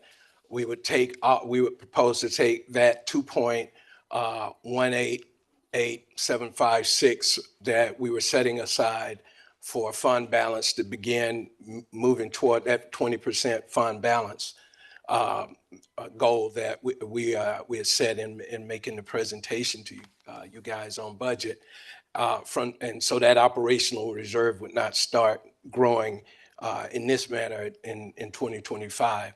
And then there was another $3 million that was set aside to transfer to capital reserves for capital projects in 2025. We would take $2,315,006 of that. And if you did those two things, you actually come to a zero gap between revenue and expenditures in the proposed budget. Scenario 5 would entail no earned income tax for 2025 and an increase in the real estate tax from 14.02 mills to 15.52 mills, which would be 1.5 mil increase. And again, that would result in a revenue change of $5.965, $332. So again, we using all of those aforementioned items that we had talked about that went through 24, you still have a final disposition of a gap that you'd have to close at about $1.5 million, a little over $1.5 million. And then the final scenario would entail a mid-year EIT implementation and an increase in the real estate tax, again, from 14.02 mills to 15.52 mills, again, another 1.5. And you would then take, to close that deficit, you take a little over $2.5 million from general government, which would be, again, the operational reserve that we set aside, but you still could have some money, a little under $2.7 million in the capital reserve if needed And so you would only take $326,562 from the capital reserve in that scenario. So we also know that there is another $658,000 that we have in ARPA interest that is sitting in an account, in a particular account we have for ARPA revenue that could also be transferred to capital reserve as well. That money is unrestricted for township to use as you would deem appropriate. So just the key takeaways from our initial analysis is that all of the proposed items to close the deficit are taking away nothing from what already exists in terms of how we operate there. All of the positions that would be taken out would be new positions and additional requests for transfers and proposed increases in some of our operating items. Constituent services compared to 2024 would be no different in terms of 2025 in any scenario to close the deficit. And but it is not possible to achieve a final disposition of zero without raising taxes in some capacity unless there is a concerted effort and a desire by council actually to reduce service delivery in some way. So the only scenarios which thus far have achieved that without doing those things has been one where increasing the tax rate was being considered. All of the scenarios would result in a delay in starting a fund balance policy on behalf of the township, which again, as we had shared in our earlier discussions, one of the goals is for us to get ourselves in a position of credit worthiness as we look at the capital projects that are before us. I will say also, I think it's important to understand, while a lot of folks may not recognize it, but tax rating agencies look at the kinds of decisions that council makes about raising taxes and not raising taxes.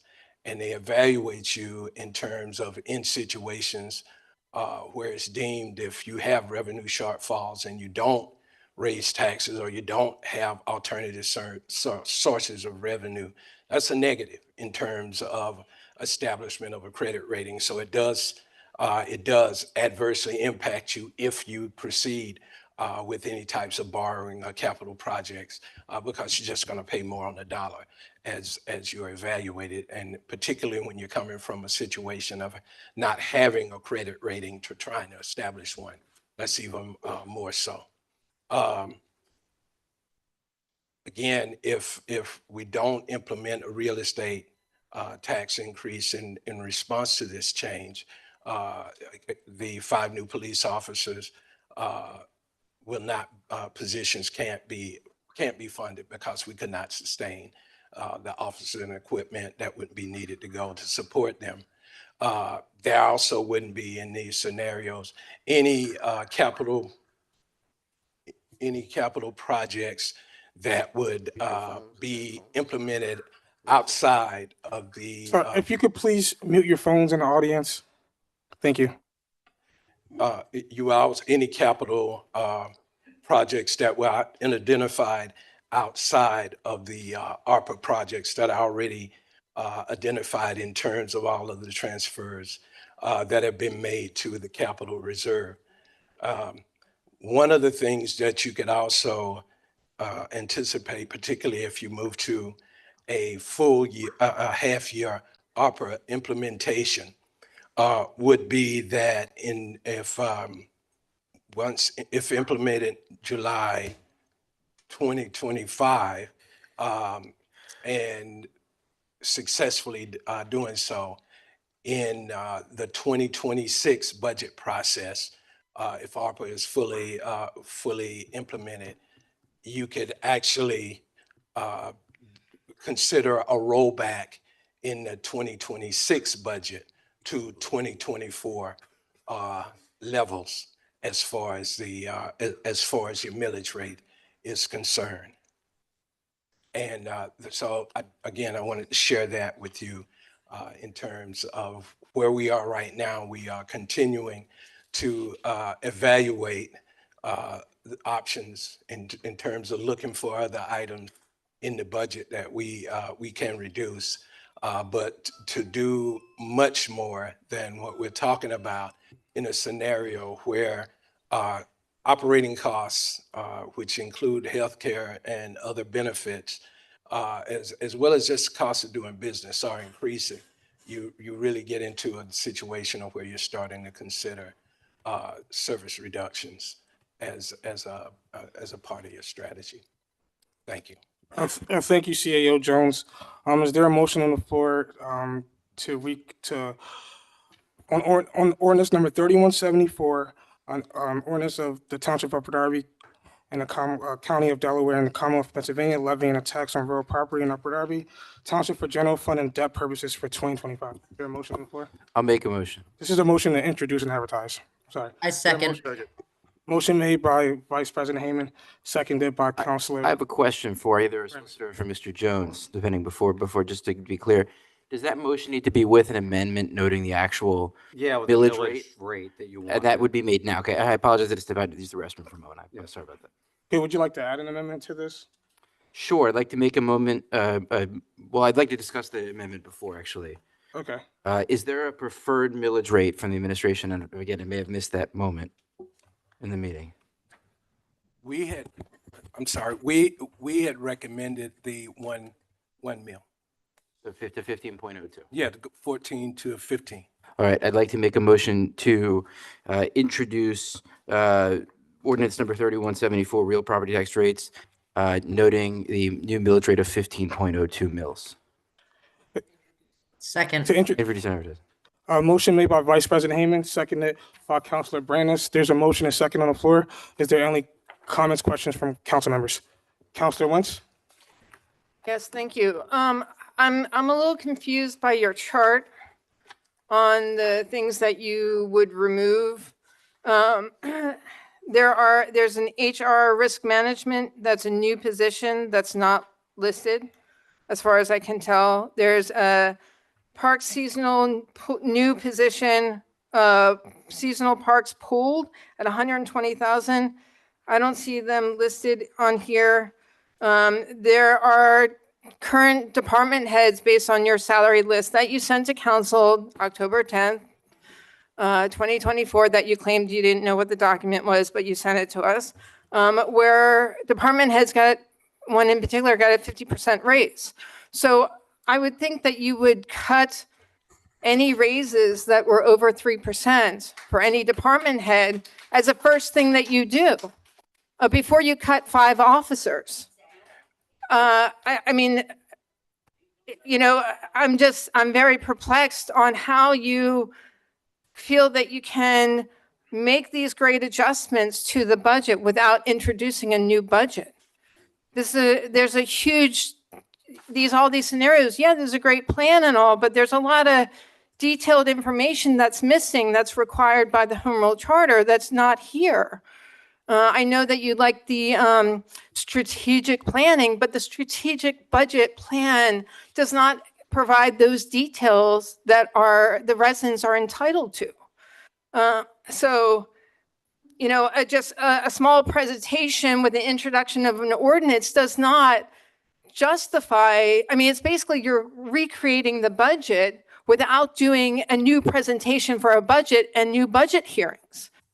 And then doing the tax levy. You're trying to circumvent the Home Rule Charter by not doing a new budget, which you should have done the moment you found out that EIT was not an option, and plan budget hearings. There was time to do a budget hearing today and a budget hearing on the 19th. And then a vote on every, you know, and you could have introduced the tax levy within that time frame as well and vote on the tax levy at the same time. But you guys didn't seem to think that was important. Like the residents' voice don't matter. I mean, it's bad enough that at the other budget hearings, you implemented that resolution that the judge deemed invalid by restricting the residents from speaking.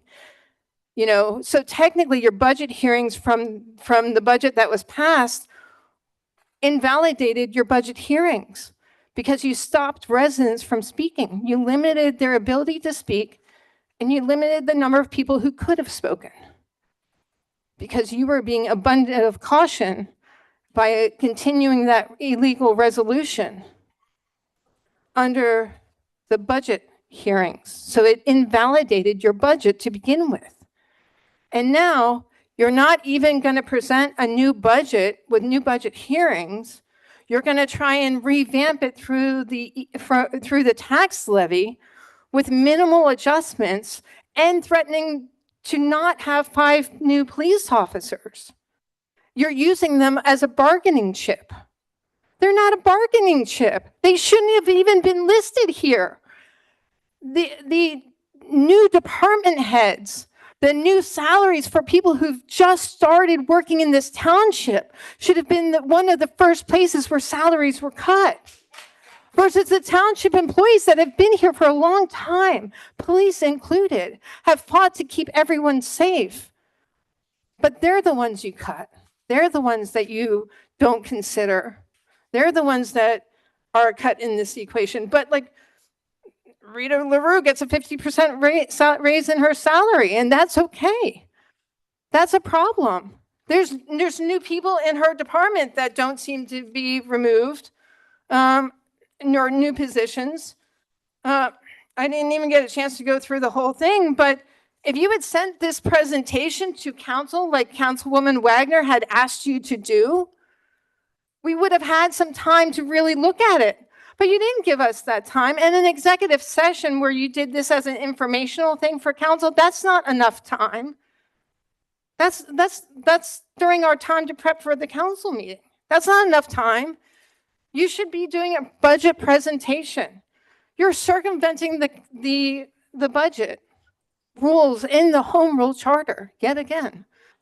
And you're putting this forward like it's a present that you're going to find a way to keep the 5 police officers. They should have been there to begin with.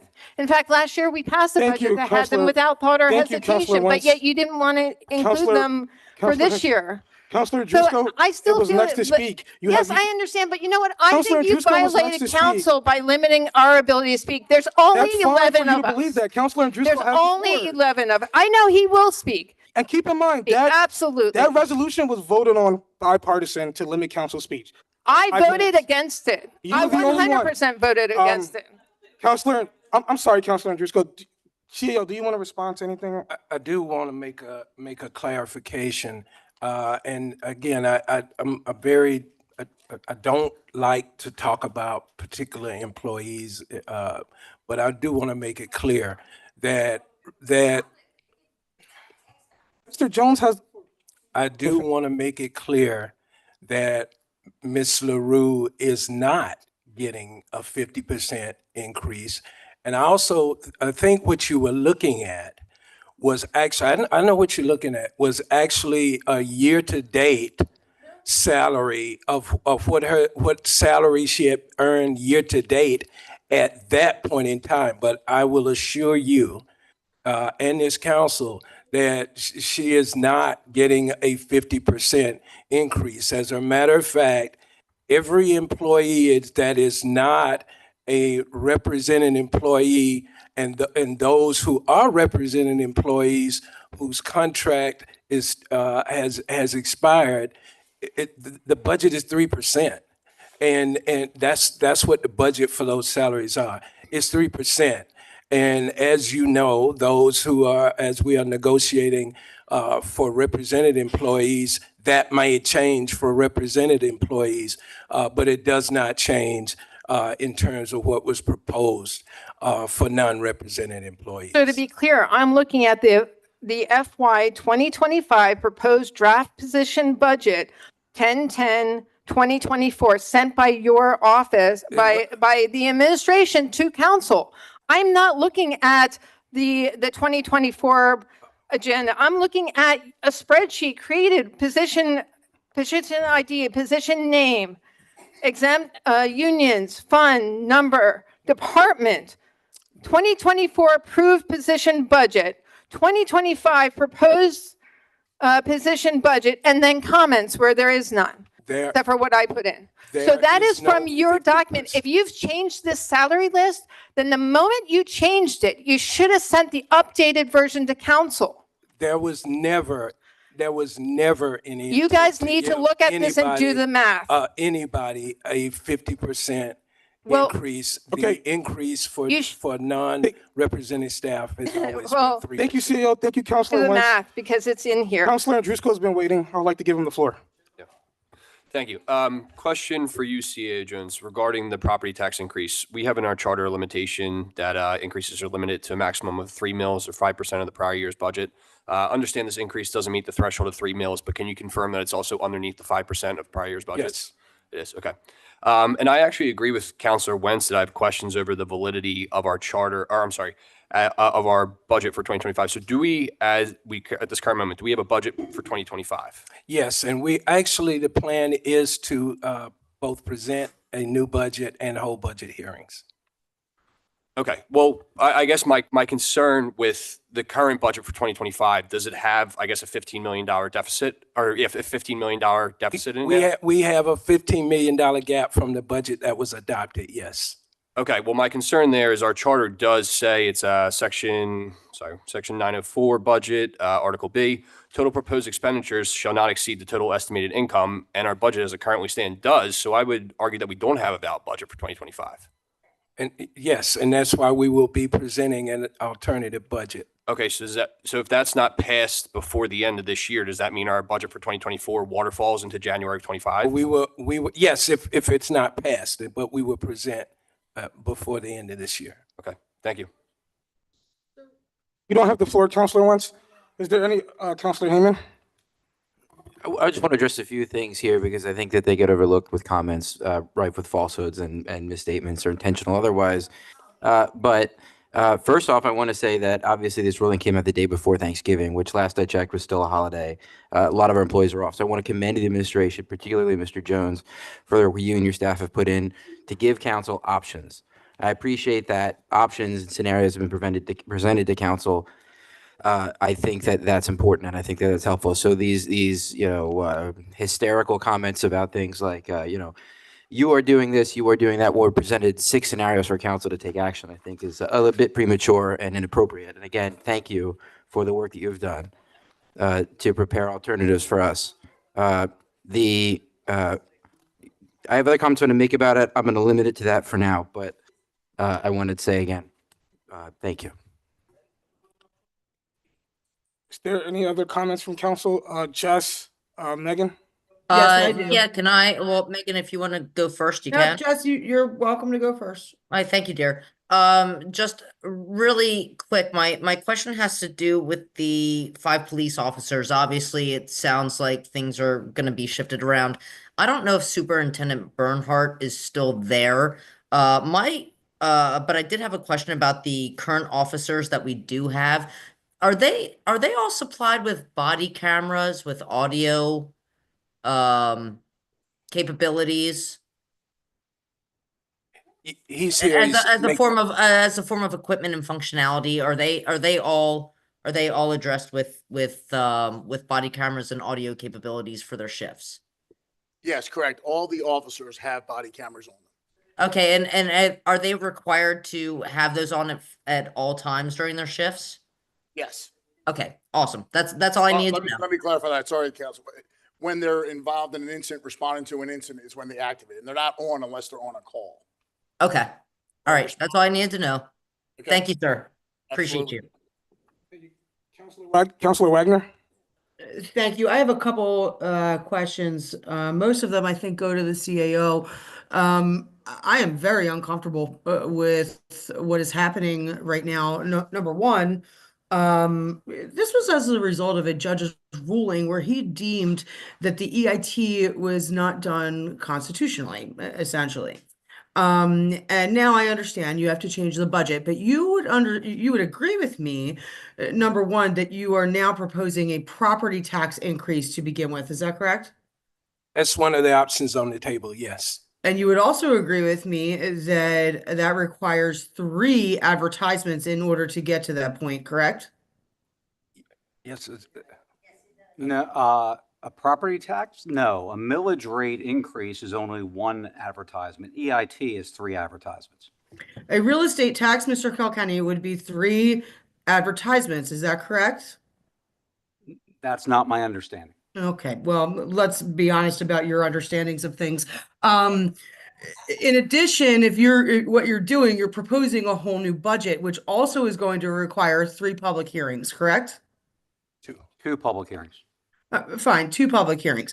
So you're going to do this all by the end of the year? This is December 9th at this point, and you think you're going to do this by the end of the year? Just to piggyback on what Councilman Andrusko was saying, you're going to do this by the end of the year? Yes, that's the anticipation, yes. Okay, so you're just going to waste people's time even more.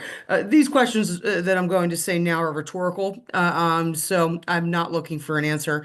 But the bottom line is, are you guys really, are you at the point where you're sick of getting sued over Mr. Kilkenny's advice or his ill-advised advice? Are you sick of it? I'm sick of it. And yet we just keep following this. And, the bottom line is this has ended up in court. Many of these things have ended up in court, and you're losing. We're losing. Upper Darby Township is losing. And this is where we're going. I really think you all need to take a look at yourselves and realize that Mr. Kilkenny is giving you advice that is ill-advised and not correct. And at that point, again, these are rhetorical questions, but that is exactly how I feel. There's no way you can get this done by the end of the year. And if you do, it's illegal and you're going to find yourselves in court again. Thank you, Councilor Wagner. There's no further comments or questions from council members that haven't spoken. Give the Councilor Wentz for her final 5 minutes. So what are the dates of the budget hearings?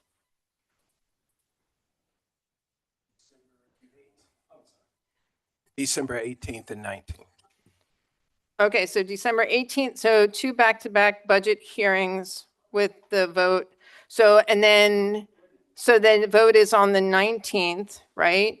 But are you planning on voting on the tax levy prior to the budget being approved? Really? No. You should look at your ordinance then. I mean, I'm sorry for everyone else that I just said that, but seriously. Okay. Sorry, I gave away the cat on that one. But it's just perplexing. So, okay, so the special meeting on the 19th itself is a budget hearing, or is it a budget hearing and a special meeting to? Budget hearing and budget hearing. And so why didn't you guys tell anyone when you did those Delco alerts? Why didn't you say a budget hearing on the 18th, the budget hearing, at 6 o'clock on the 18th and the 19th with, meetings on the 18th and 19th? That would have been transparency. I mean, the other thing is, should council expect to get a copy of the new budget with hopefully a new salary list that reflects all the things that you've been saying? But I'm just curious, when should we expect to get it on the 17th, or do we get to have it prior to when it goes on the website? Yes, you get it prior to. We're working on it now. As was said earlier, when we got the news, unfortunately, I got it Wednesday night, I believe it was. I got the news and we started working. Okay. All right. Interesting. Thank you. Thank you, Councilor Hamer. I just want to make another comment about this millage rate and about the ordinance that we've addressed. I've said this in this room now multiple times, and I'm going to say it again. But you know, we're dealing with, even if we don't have an earned income tax, we're dealing with more than a $90 million budget, of which, correct me if I'm wrong, Mr. Jones, nearly 80% of it is dedicated to salaries, most of which have contractually obligated 3% raises. So we have to come up with over $2 million a year in increased revenue just to pay salary increases for the employees that we have, and they desperately need them. But that's not counting increases to our pension obligation or to our insurance or many of the other things that are out of control. Fuel prices, for example, for vehicles, maintenance, wear and tear. The remaining portions that actually can be cut are things like vehicle replacements or electricity, which obviously isn't something we can actually cut. If we had meetings outside under a tent, I suppose we could save a couple dollars. And while I have heard many gotcha moment attempts to obstruct the function of government on our community, I've not heard particularly many alternatives about what we want to cut. And let's examine what we want to cut and talk about what those opportunities are. I'm speaking, Counselor. The first is 50% of our budget out of the gate goes to our first responders. I don't think there's $1 in that budget that we can afford to cut. We've got 133 police officers. We've got something like 60, almost 50 something firefighters. We have vehicles and equipment and training and things that are desperately needed by officers and much more. So I don't think right there that 50% can be cut. But then look at the remainder, right? The next biggest section of our budget, our expenses, our public works department, our trash, our people that maintain our parks, the equipment they use to do it. Those are things we also desperately need, and there's no way of getting around it. That tonnage, if we cut back on 2 pickups in the summer, and we said there's a savings that we can get, we're just increasing the weight for the other day of the week, and we're not saving ourselves probably $1, but we're decreasing the quality of the service simultaneously.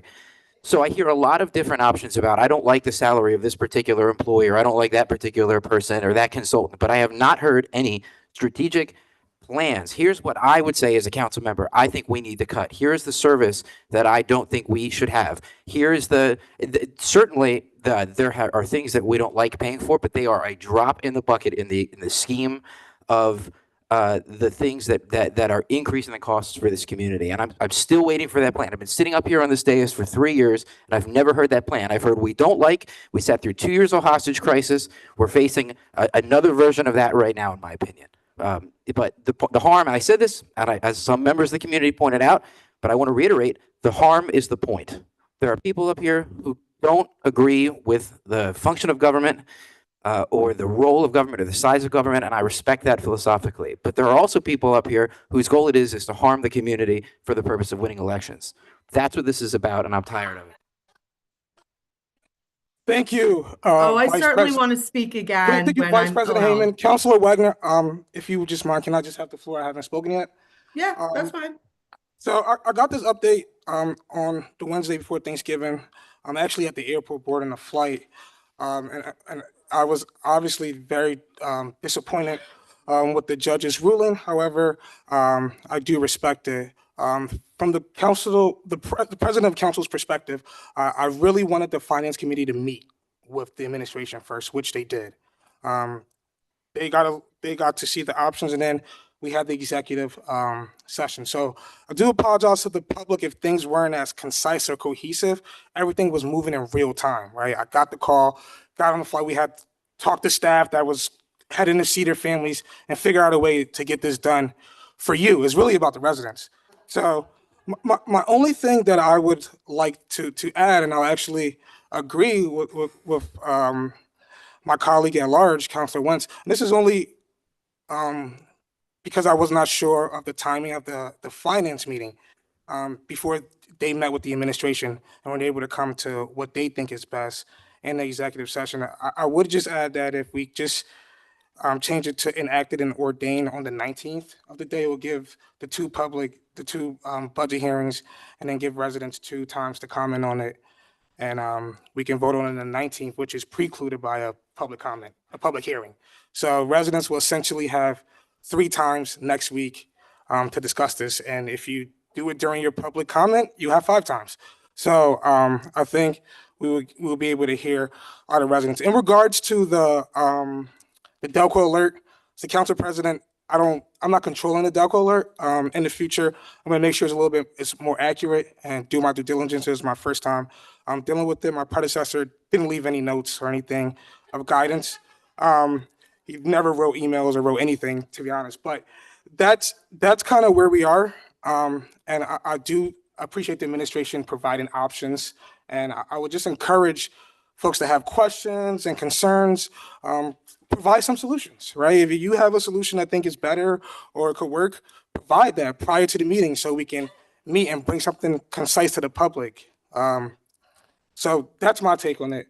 I saw Councilor Wagner. Yeah, just briefly. And Councilman Heyman, I understand what you're saying. I do. Obviously don't agree with it. I don't think, and I don't know if this was directed at me or not, but I don't think at any point I have put winning an election over the community.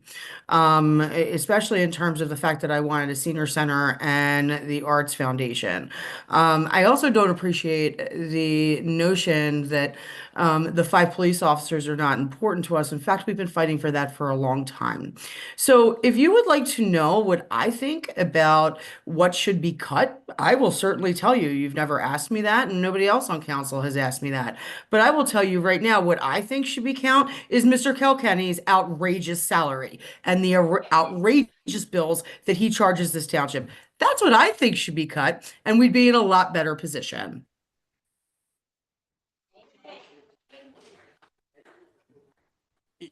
Andrusco's Councilor Andrusco, I'm only spoken once. Thank you. I just want to, I don't want to get into tit for tat here, but I just want to say my piece a little bit as a member of the Finance Committee.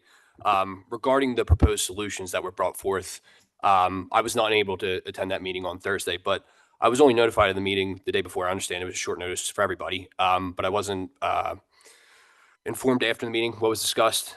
You talk about different solutions. The first time I'm seeing the solutions was in the executive session beforehand. And Councilor Heyman, I understand you said there's kind of been a theme for your time here on council, not hearing solutions. But as a member of the Finance Committee for the budget, for the Finance Committee meeting, the only time it took place was about a week before, after I spoke with Mayor Brown requesting that we had a meeting as a Finance Committee. And you as the chairman are the ones that are supposed to set them up. So I understand that you think that there's things that aren't being presented, but it's hard to make action and take action when things are presented at the 11th hour. So that's all I want to say.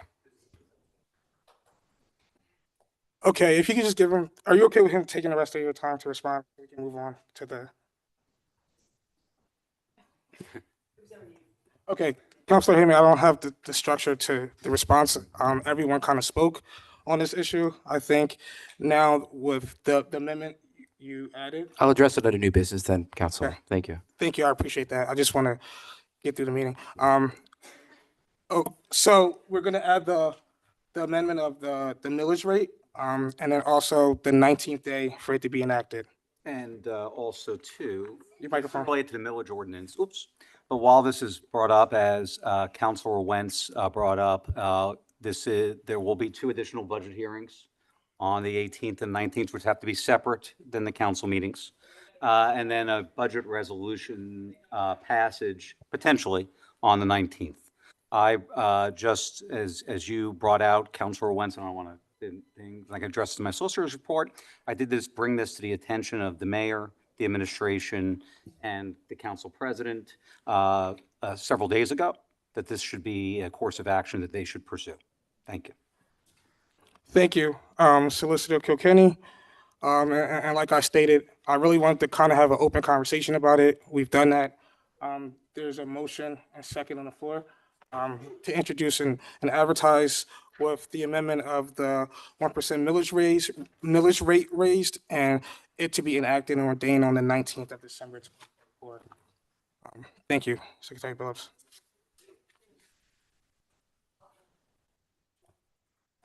What's the ordinance number? 3174. So this is a vote for resolution ordinance number 3174. Vice President Heyman. Yes. Introduction and advertise? Introduce and advertise. Thank you for the clarification. Introduce and advertise. Vice President Heyman. Yes. Secretary Billups is a yes. Councilor Minnick. Yes. Councilor Wagner. No. President Tunis. Yes. Councilor Banto. Yes. Councilor Brandis. Yes. Councilor Andrusco. No. Councilor Wentz. No. Councilor Silva.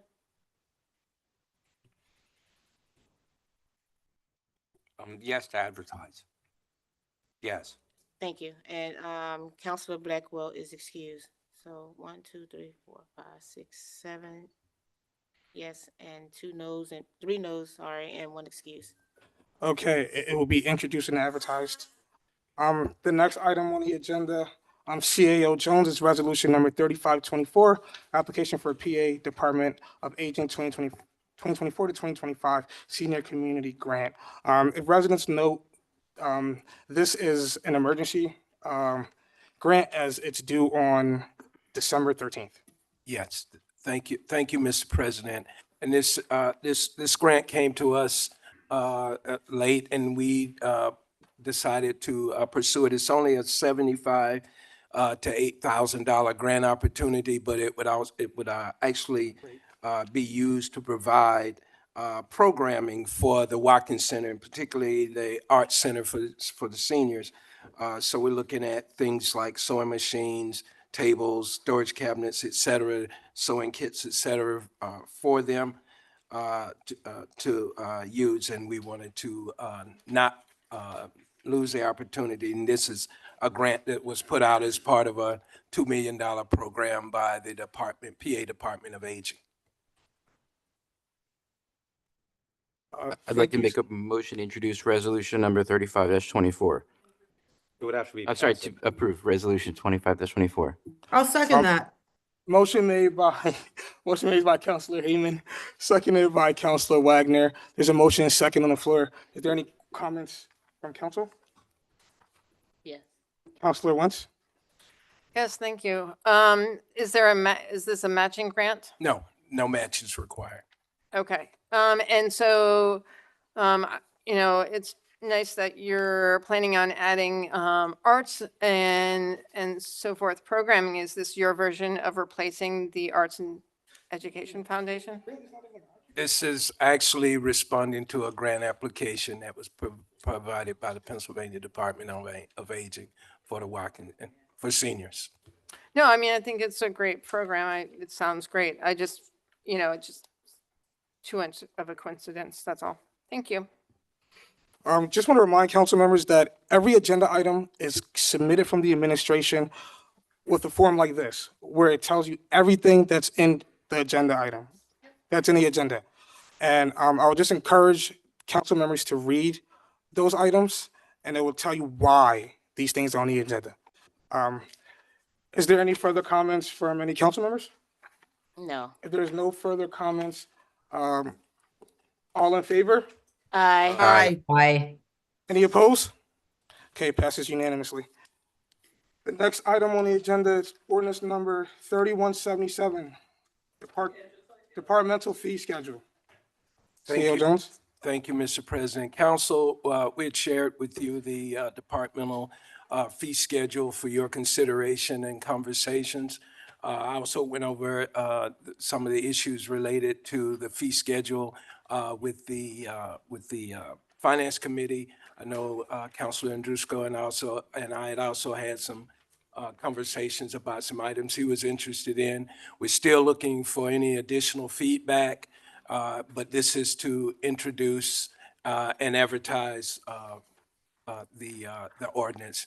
It has a comprehensive fee schedule. Strategy that we want to use going forward is that only one time during the course of a year will we introduce, unless something extraordinary happens, will we introduce fee schedule, any fee changes, and we wanted to make the fee schedule comprehensive in one place, so that once it is passed, both residents, businesses, people who want to do business with the township will know where to go to understand every fee that is associated with the township. So again, certainly looking for any additional feedback that the council wants to give in terms of the items that have been presented, representing all of the departments that have fee-related matters. Thank you, CAO Jones. Is there a motion on the floor to introduce and advertise ordinance number 3174? Motion. I'll second. Motion made by Councilor Minnick, seconded by Councilor Heyman. There's a motion and second on the floor. Is there any discussion? Councilor Wentz? Thank you. So looking at, I guess it'll be 42 of 86, since it's one big, huge, within the ordinance. It's the Article 5 on parking fees. Down towards the bottom, it says convenience fee for online payments. Does that include when people go to pay at a kiosk? Is that in this 4% for the transaction, or is that, I know that we did something in reference to it earlier, but I just wanted to, is that included in this list, or is that still a separate entity? No, I'm sorry, this is included in this. We just want to make sure that on the schedule, folks are made aware that there is a convenience fee associated with those. Okay, so Okay, can we just pause the time for a second? I just want to correct an error I just made. I do apologize. The ordinance that we were voting to introduce and advertise is ordinance number 3177. I misspoke and said 3174. So is there a motion and a second on the floor for that? Yeah. Can't even follow your. Motion 3177. I just want to be accurate for the record. Motion made by Councilor Minnick. Is there a second on the floor? Yes, second. Okay, Councilor, once you have the floor, I just wanted to be accurate. Gotcha, thank you. So, and then, but on the kiosk, the parking fee is $25 per 20 minutes. But it does not indicate the service fee that they have to pay when they pay through the kiosk on this. Say $25, did you say? It's 25 cents for 20 minutes. But then when they pay at the kiosk, at least for the moment under Passport, it's another 70 cents. So I think that under your kiosk parking, because that's just specific for online payments, that's not kiosk, that's not necessarily online, that's someone walking up to the kiosk itself and paying. And so that 70 cents on top of their, 25 cents is much, it needs to be there. It needs to be visible here. Well, kiosk parking is spoken to in the ordinance, but in the fee schedule. But the thing about these fees, they're not our fees, and they are subject to change based on the third party. So we don't put a percentage in because the percentage might be incorrect. But we do make note that there is a third party charge of a convenience fee, and that's why we're saying they're subject to change at the discretion of the third party. Right, but that's not, but then it should go under the kiosk specific for the kiosk. Well, kiosk is listed under, if you look at the top of the page and the bottom of the page. Yeah. It's listed that convenience fees, that applies to everything on the page related to parking at the top of that page. Okay. I'm sorry, I didn't understand that.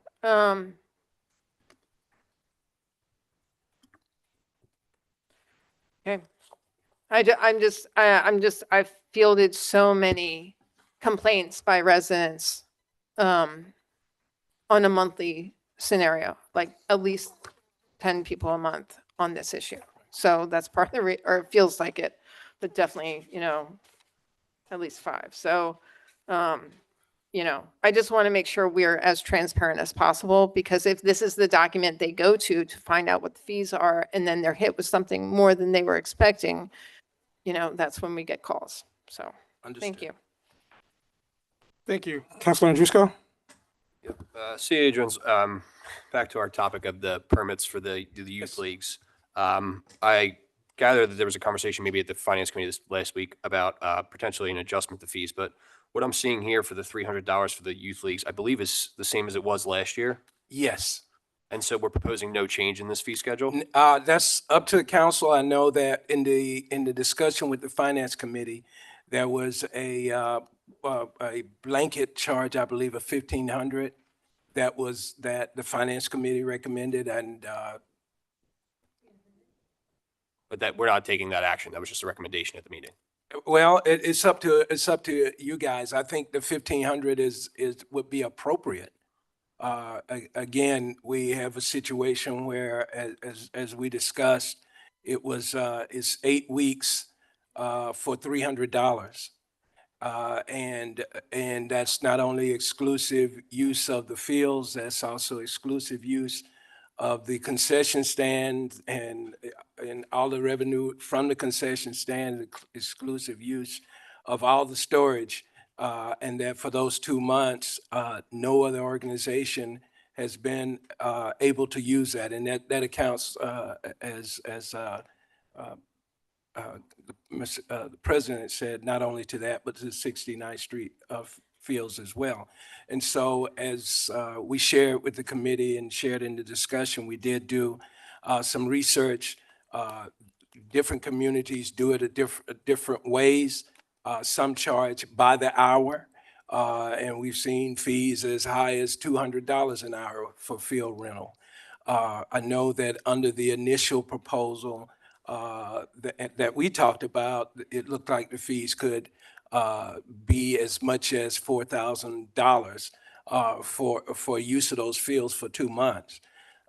And so the committee thought that based on the fact that some places, like I say, some places had $200, there were other places at $1,200, $1,500 flat fee.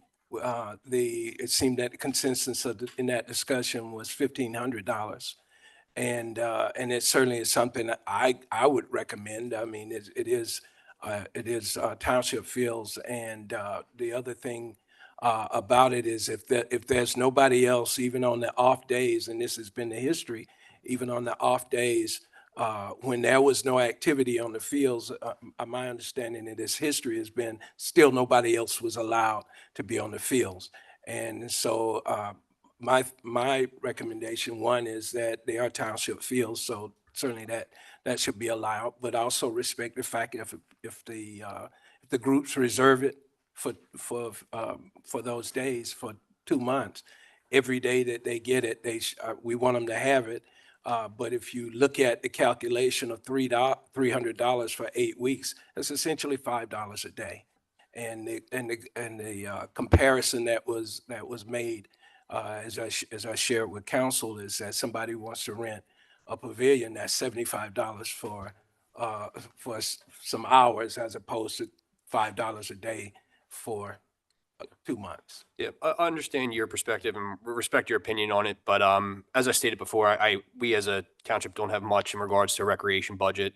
These leagues have been around for, I don't even know, 10 to probably 40, 50 years, even longer than that. They are a great asset, this community, and I think to raise the fees on them would actually be detrimental. So I'm happy to see that it's at 300 now as it was before, and I hope that it stays that way. Just real quick, related to the fees, is there anything the administration can get, because this is a vote to introduce and advertise, so the fee price can always be amended. So my question is there a conversation that we can have with the recreation departments, not just Dermont, 69th Street, whoever has long-term rentals, if they're not using the field, are they, how do they plan for us to know that and things like that? Like, just because I understand what you're saying, right? And times I had to use those spaces, I had to go through those organizations. Okay.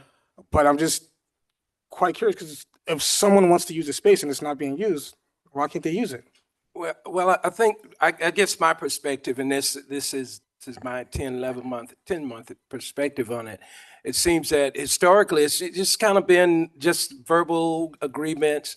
I know when I came on board and started kind of delving into this, there was even some discussion about trying to have an MOU with at least the two groups that used Dermont Field. And my perspective was, again, they're public fields, and they're owned by the township. And the township certainly has the right to let anybody use its fields when they feel fine. I work with we can work with those teams, whoever's occupying the fields. I don't think it's in the best interest of the township that we ask another group permission to use fields that we own. I think we make the fields available every day that they want them, if they've reserved them. And if they're not being used, we'll coordinate with them to say, hey, on this day, you're not using it. We'll let these other groups, pay the appropriate fee for them to use the fields. But that's the way I look at it, and because they're public. Thank you. Vice President Heyman. Two comments. First, I want to address Counselor Andrusko's concerns. I share them. There are a lot of children in my neighborhood that benefit from that organization. I do understand that we have some significant costs as a result of renting out those fields. Obviously, maintaining the fields, cleaning up after. I'm sure there's some natural damage, things, degradation that happens out there. And I would trust Mr. Jones' judgment as to what would be a reasonable fee. I'm somewhat familiar with him. I'm sure he's more familiar with them than I. But I do think it's something I'd like to revisit, but I'd like a little more time to discuss it. But with regard to the MOUs, I absolutely agree with you, Mr. Jones. I think the township should be able to reserve the right to rent those fields out if they're not being used to any organization that wants them. I think we're discouraging, recreational opportunities for kids in the community if we don't do that as well. So, but I would think, and I would ask you, Mr. Jones, would you say, the MOU process or a process for signing an MOU should be something that it'd be an administrative process, if I'm not mistaken, or I'd love your opinion on it, other than something that should be addressed here in this resolution in the first place, right? Well, I'm not sure yet, but I would say it certainly would be if there's a memorandum of agreement, at least, at the very least, and I'd have to look at the specifics of our charter, but at the very least, it would be an MOU that certainly wouldn't be signed by the Recreation Department. It would be something that at least the mayor and or council Yeah, no, I don't have to do, yes. I would find it hard to imagine with our charter that the council would consider something like that. But yeah, all right. So that makes sense. Thank you, Vice President Hayman. Secretary Billups.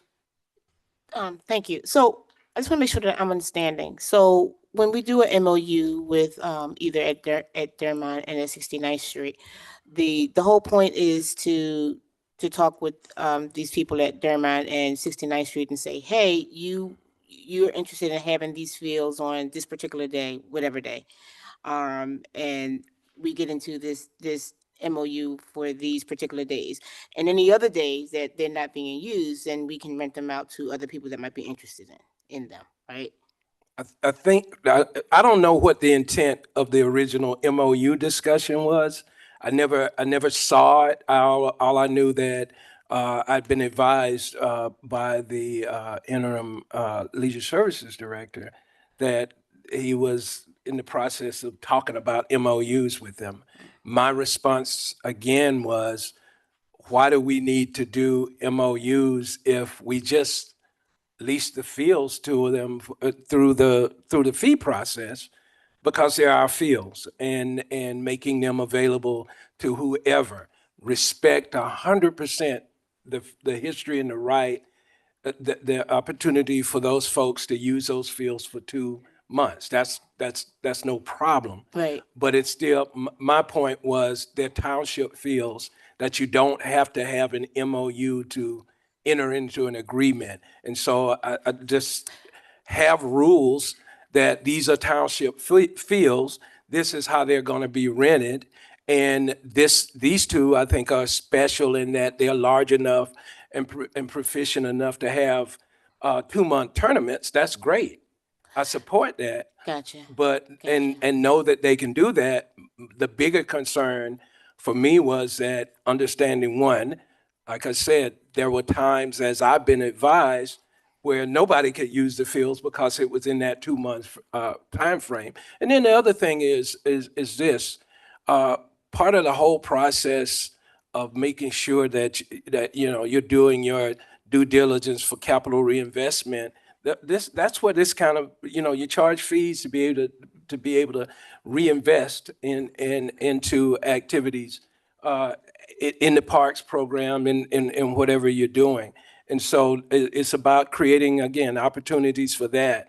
We spend, we the township, we that through grants and other things, we've invested millions of dollars in those fields. And I do know and recognize, and I think it's great too, that those groups also do some work on their fields.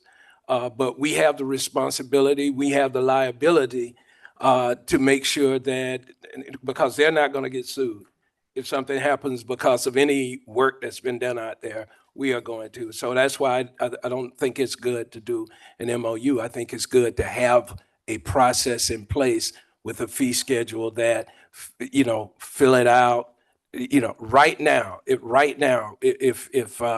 one of those teams said, hey, I know that, we can reserve that time for them, there's no problem. Just go through the process that the city has, and let's not create a special one, a special process. Township. I mean, township has. Township. And let's not create a special one for any group, but make it available for all groups. That's what. Understand that. Councilor Banta? Yeah, thank you, President. So, Mr. CEO, thank you. I think the fees schedule, it is a good thing when it comes to revenue generation. So my thing with the MOU, and I know this is an ongoing conversation, but the MOU idea, I don't think gonna be the best because you would be restricting other people, and the idea is to bring money. So you want to make sure that kind of open up so that other people can, come through. That's one. Two, I have a question. So with the fee schedule, does it include our parks? Yes. Okay. So if that is the case, the recreation department, do they have a fees, like a list of, proposed list of, what the thing would be the best? Yeah, I know with that, we have a yeah, list here. that's the schedule for every department in the township. Right. Yes. Okay, so, well, let me rephrase my question. So, every department would be involved with the process? Yes. Okay. What we did is twofold. Okay. We asked everybody to pull in every fee that they charge so that we can combine that list.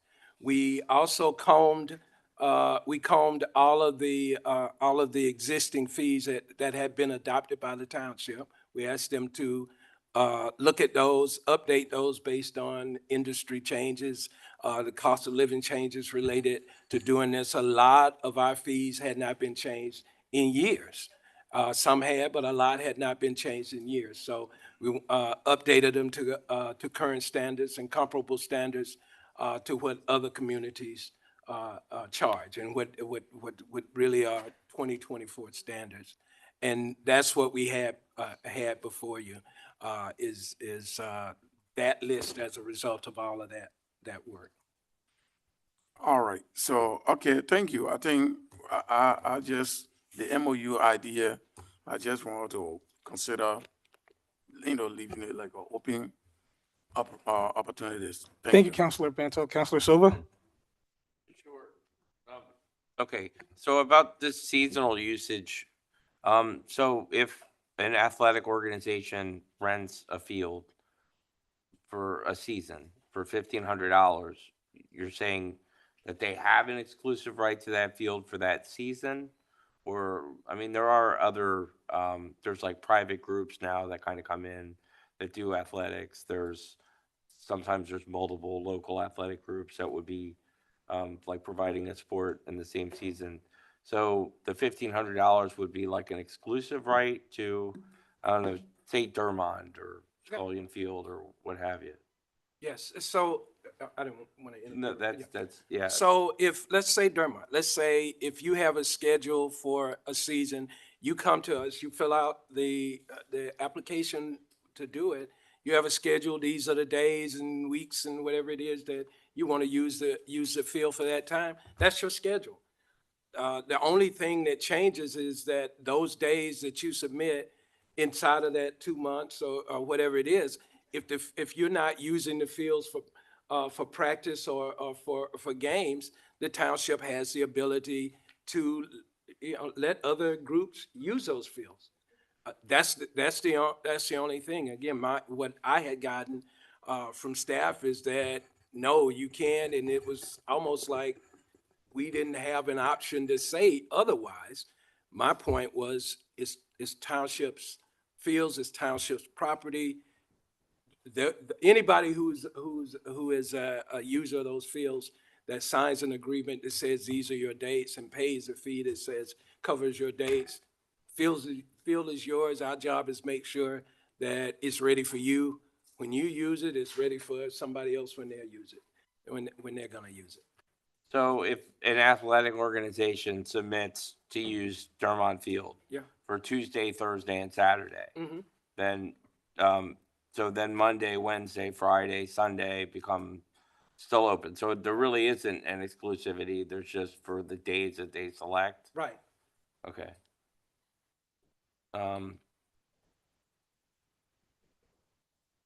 Yeah, okay, all right. And before you're saying at one time it wouldn't have been that way, it would have been This is, $300 and they would have usage of the field and no one else could use it? that is the feedback I'm getting from staff from Leisure Services, that $300 and nobody else could use it. Nobody else had access to use a concession stand. All of the storage that the township owns out there was exclusively used by those groups. And certainly if you're renting, if you're doing whatever it is you're doing for the time that you're doing it, fine, pay the fee, do your thing. The issue that I'm presenting to you guys is, but there are other folks who might want to do something on the field on the days that they're not. And should they have the same opportunity to do concessions or use the fields or as when it's not unused, it's township property, it's not being used. Well, if a group is renting the facility for a season, wouldn't they be expecting to use the storage facility for a season? I can understand you wouldn't use the game fields every single day, but would you use wouldn't you use the storage facility every day? You might be. I mean, I think that's part of looking at the situation. If they've got so much, equipment and stuff that it would be impractical to move it, like that could make sense. But what didn't make sense to me, just from a business management standpoint, that all of that happens for $300 for 8 weeks, which is essentially $5 a day. Okay. So if a second group, say, wanted to use the facility Monday, Wednesday, Friday, and Sunday, would that also be $1,500? And if so, who then uses the storage facility, or how do you determine any of that? No, actually the 1,500 was really because this group wants it for 8 weeks over the course of that 1,500.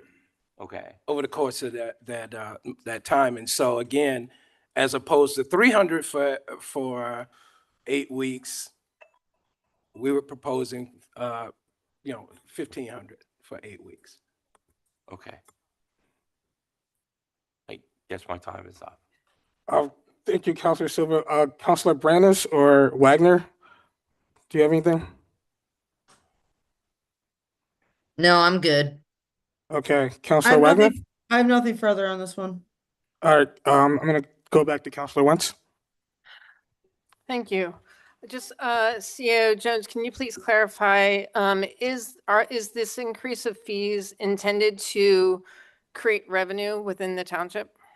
It's certainly to create some revenue to offset the cost of owning and maintaining those fields. My understanding was that we could not raise fees to create a revenue, that we could only use those fees to cover the cost of the action, of the maintaining the fields, of anything that is being utilized, the inspections and so forth, and that is not supposed to be meant to create revenue.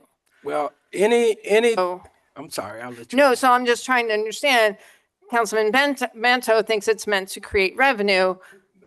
He said revenue. You did say that. I'm just quoting you. You're saying revenue as well, but my understanding of the law, we are not allowed to create revenue through fees. We are only allowed to cover our costs. Well, everything that is not an expense is revenue. And you can't call it anything. technically, other than that. It's not, what you're not allowed to do is create profit. And we're not trying to create profit. We're just trying to offset our costs. And certainly even at $1,500, we're certainly not offsetting the cost or balancing the cost of investment in those fields. It's not, there's no profit motive in it. I wasn't speaking specific to the field. I was just clarifying anything. overall that, okay, so I used the wrong term. So just to verify, the increase in the fees are not intended to create a profit. Correct. Okay, that's the clarification because I think that was a little Correct. confusing.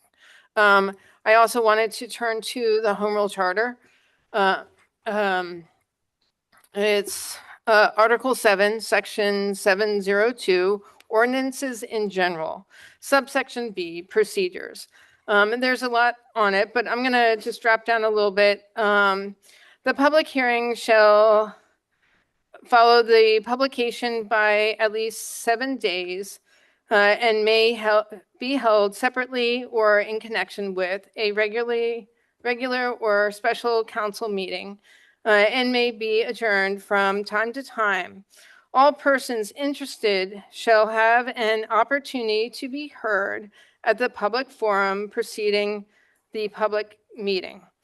After the hearing, the council may adopt the ordinance with or without amendment or reject it. But if it is amended, the council may not adopt it until the ordinance or its amended sections have been subjected to all the procedures therein before required in the case of a newly introduced ordinance. So just to clarify the interpretation, if this is amended, then it still has to get There's going to have to be a new ordinance after that. If it's amended. Okay, I just want to make sure I understand the Home Rule Charter Yes. in reference to it. Thank you. Okay, if there are no further questions, comments, or concerns on the introduction of ordinance number 3177, is there a motion on the floor? Oh, there is a motion on the floor, I'm sorry. It's a roll call vote.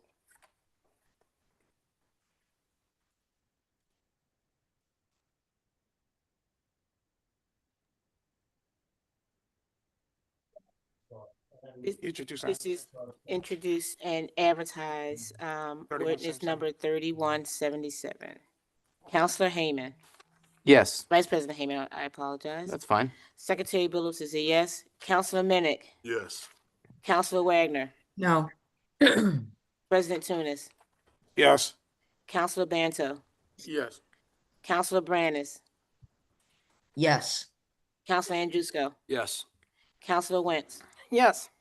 Counselor Silva. Yes. Counselor Blackwell is excused. So 10-1.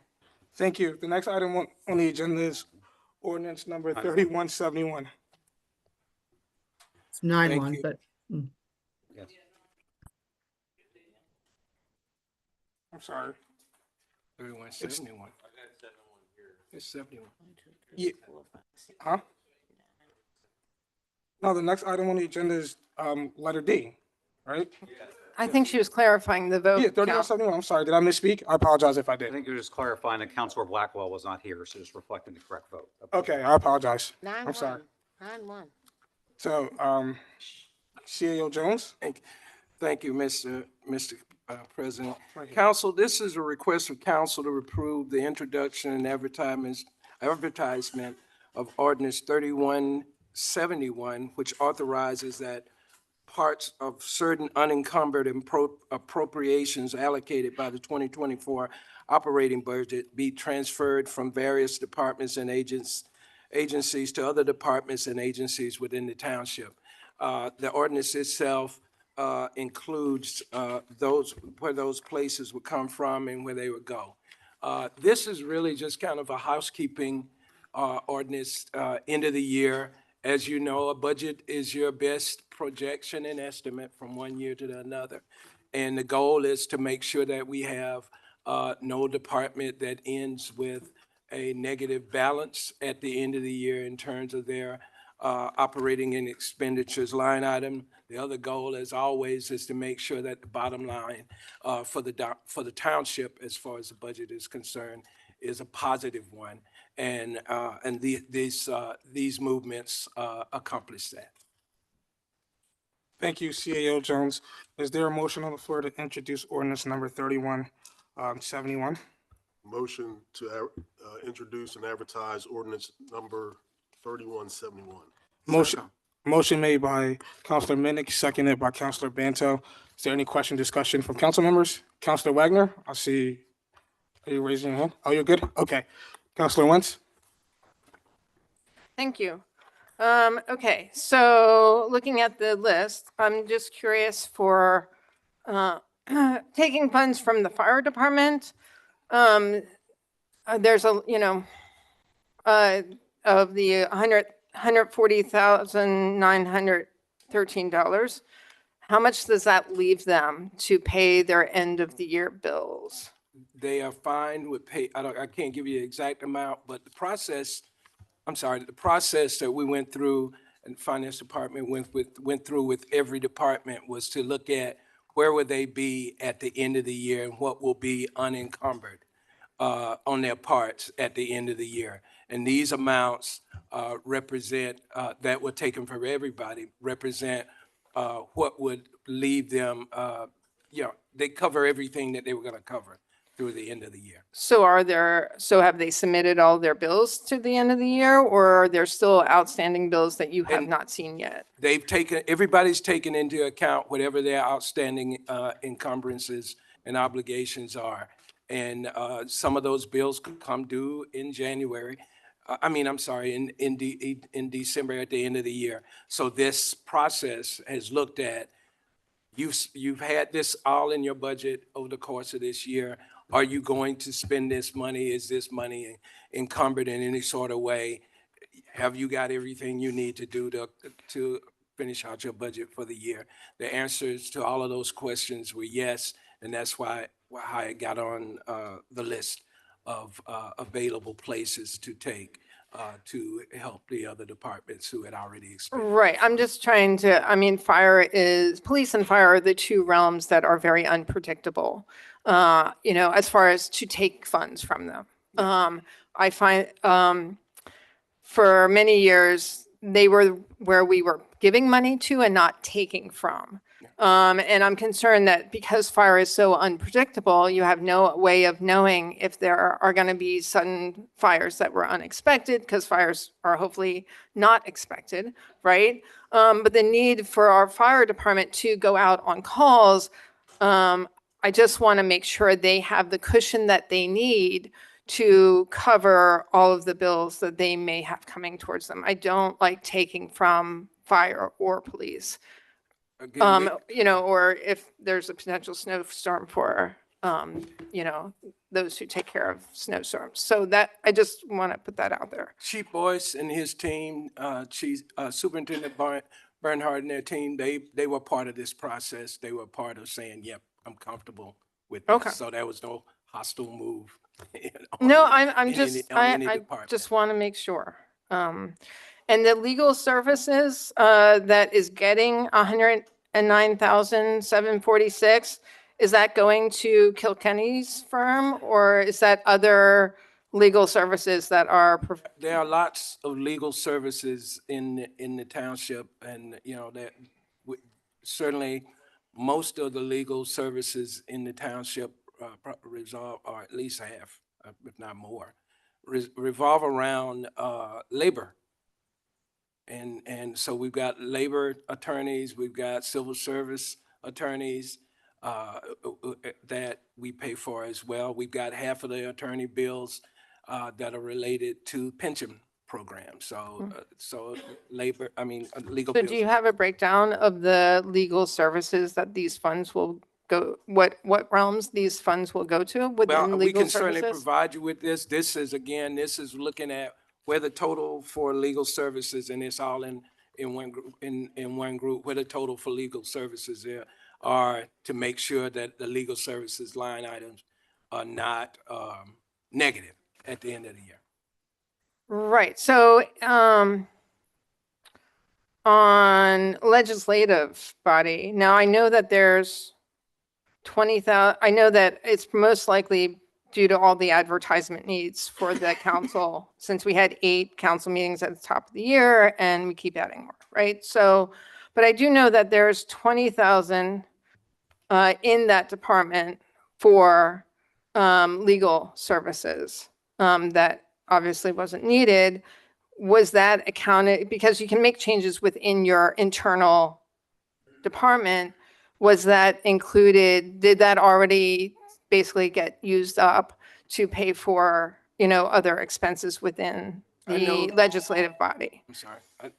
I know with all of the things legal, both and advertisements that go into, legal advertisements that go into, into the clerk's, municipal clerk's office. Yeah, I mean, everything, again, that was needed to accomplish the work of the clerk is taken in the consideration, and it was expended. So we wanted to put some money back in that so that we can make sure that that wasn't a negative.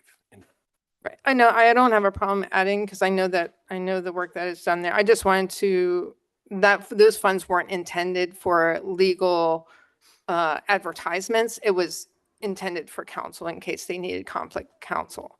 But, I just wanted to, that was an extra thing that was in there that hadn't been before. So I was just curious, or actually dropped down to 20,000. Thank you, Councilor Wentz. Is there any other further comments, questions from council members? I do. I have a question.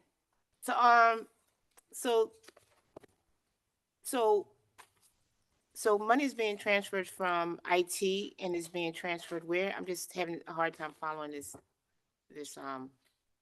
Say that again, I'm sorry. Money is being transferred from IT and is being transferred to where? It's all just, we take the lump sums that we get,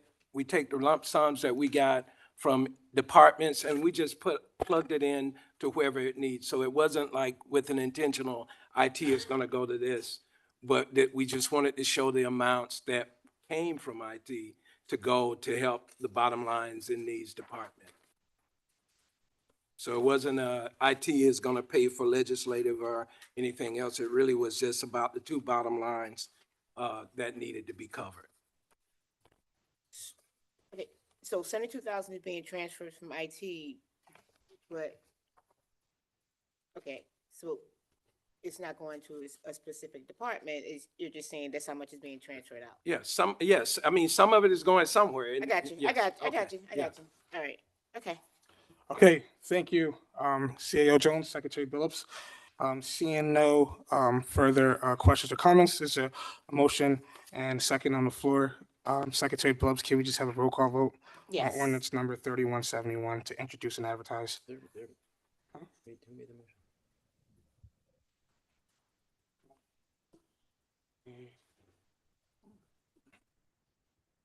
Just restate the motion for ordinance 3171. Is there a motion on the floor? I'll make the motion. Motion made by Vice President Hayman, seconded Councilor Bantel. Yeah. If I accurate, it was Minnick, Bantel. Okay. Yeah, that's what I thought it was Medican Banter. Okay, I'm sorry. Yeah. I'm sorry about that. Yeah. Forgive me. Okay, everybody good? Yeah. Okay. So this is a motion to introduce and advertise ordinance number 3171, correct? Yeah. All right. Councilor Vice President Hayman, Yes. Secretary Billups is a yes. Councilor Minnick, Yes. Councilor Wagner, Yes. President Tunis, Yes. Councilor Banto, Yes. Councilor Brandis, Yes. Councilor Andrusco, Yes. Councilor Wentz, No. Councilor Silva, Yes. and Councilor Blackwell is excused. So 9, 1, and 1 excused. Thank you. The next item on the agenda, it's ordinance number 3163. Repeal on ordinance 3141 and authorizing the transfer of UD Arts and Education Foundation, ARPA funds to the 2024 budget as revenue replacement. I'll make the motion. There's a motion on the floor. Is there a second? There's a motion on the floor made by Vice President Hayman, seconded by Councilor Bantel. CAO Jones, if you can just go into a little bit about this before we start the discussion. It's certainly, again, this is basically to follow the same process that we followed in getting ultimately ARPA funds transferred first to revenue replacement and ultimately to restricted capital for specific purposes. At the end of this process, the specific purpose would be, excuse me, for the Upper Darby Arts and Education Foundation, ultimately going to a capital restricted fund for the purposes outlined in Judge Dozer's order. Thank you, CAO Jones. Before, if there's any questions or comments from council, I just want to start and kind of based on some of the comments I've heard today, and anyone can correct me if I'm wrong, the appeal was initiated prior to the decision, right? Yeah, before we, okay, and based on these, I'm so sorry? Do you mean the appeal to the Supreme Court? Yeah. That the mayor asked to clarify? Yeah. Would you like me to do it now rather than the solicitor's report? You can just clarify now. Okay, understood. Yes. Yes. There was a petition for extraordinary relief filed by Upper Darby before Judge Dozier issued his order. Extraordinary relief is not, it's an appeal, but it's not a regular appeal. A regular appeal would be there's Judge Dozier's order, then it goes to the Commonwealth Court, which is the court above the Delaware County Court of Common Pleas. Because of the timing of this and the fact that money needed to be moved and allocated by December 31st of this year per our guidance that we received from UHY and our ARPA experts, any kind of appeal to the Commonwealth Court did not make sense. So we are complying with Judge Dozier's order. That appeal for extraordinary relief or request at the Supreme Court hear our case is still out there. And what was filed after that was notification that Judge Dozier had issued an order that we had disagreed with and let the Supreme Court know that. But there has not been a new appeal or anything like that related to Judge Dozier's order. Thank you for the clarification, Councilor Andrusko. Yeah, I guess this question's for you, CA Jones. Would it be against ARPA guidelines to provide the Arts and Education Foundation with the $800,000 right now? You mean as, I'm sorry, as just give them lump sum? Yes. Yes. It would be. Yes. Okay. So do you, I understand that the expectation is to move this into a restricted fund. Is there a timeline to begin communication with them to start the process of administering the funds to them? Sure. Yes. I mean, we will start the process as soon as possible. Okay. To that point, could I ask why we haven't withdrew the appeal from the state then if we plan to start working with them? That's not my call to make. Okay. I guess, Mayor, I would probably defer that question to you. I think it would probably be your decision ultimately. Yeah, we haven't made that decision yet, so you know, contemplating that particular part, that's the last piece. We just haven't yet. Mr. Mayor, you're not on microphone. My apologies, Councilwoman Wagner. I was just answering Councilman Andrusko's question about us removing the Supreme Court aspect of it, that appeal that's currently in place. We just haven't yet. So we've been contemplating the various pieces of it. We did make a conscious decision not to, appeal to the Commonwealth Court as Mr. Kinkenny just talked about. But the other piece, we just haven't yet. Not to say, we may make that decision, but, this is all happening very quickly. We just haven't made that decision as of yet. Okay. And not to, That's the honest answer. We just haven't okay. yet. Not to put you on the spot. No, and that's, if that's you're a not fair, comfortable answering. that's a fair question. I just answered. Correct. So. But I'm sorry. And my second question would be, and again, not to put you on the spot. Sure. You're further contemplating. Could I ask you potentially what the conversations that are to still be had, what your concerns are? Not just the ramifications of doing that, just and just thinking about all options and nothing. I don't want this to continue ongoing. As I said in my mayor's message, I'm looking to move forward and get back to the business of governance. And as I said before, even if we don't agree with it, I feel like the ship has sailed and it's time to move forward. So we just haven't done that piece yet, so. Okay, thank you for your answer. Sorry, does that conclude everything you have, Councilor Jusco? Councilor Wentz? Thank you. I am greatly concerned by these ordinances. In the original 3141, which is not actually included in the Appendix A, there was a paragraph, and I'm sorry that I don't have it with me, that literally said that gives the ability to create an account, to work with the finance director and create an account for the funds to be transferred. So there's no reason to not just implement 3141. It was all inclusive. And the judge specifically said in his ruling that the moment that the ordinance was passed, the funds were encumbered. So there's no fear of losing it. There's no fear of losing any of the funds from any ordinances already passed by Township Council. So in the original 3141, there's a paragraph that allows for the communication with the nonprofit, for the creation of an account, for the funds to be moved into. That's all incorporated. Now, it's not in your Appendix A because that's the section that you did not include, but it's in the original ordinance. And I apologize for not having it on me, but my fear is that because you are still appealing to the Supreme Court, that for all intents and purposes, the moment Township Council passes this ordinance, then as in 3163, right? Once you pass it, because I'm not going to be voting for it, you make these funds no longer ARPA funds, right? You make them lost revenue. And then there's no guarantee that you'll pass the next ordinance that allocates them to a specific special restricted fund. There's no guarantee of that. And by making it no longer ARPA ordinances, then it takes it out of the hands of the judge. And then when you, if Laura, there's, can I just jump in? I'm sorry. Okay, go No, ahead. go ahead. I'm sorry. I'll let No, you finish. you go ahead. I'll let you finish. I didn't want to lose my train of thought. I No, want go to for answer it. you, Go for it. but as I stated, we have every intention of honoring the judge's ruling. So they are going to realize that's the judge's ruling. So they're going to realize that the thing you missed in the executive session was it was mentioned, I think by Mr. Kilkenny that and by Mr. Gallagher that the lawyers, there's been discussion with the lawyers on the other side about how to make sure that they're going to get that money, and they're happy with. I mean, they are accepting of what we're doing and how we're moving it, knowing that they're going to get it. So that's. Can you repeat what she said since she wasn't there to hear that? And I think that will alleviate her concerns.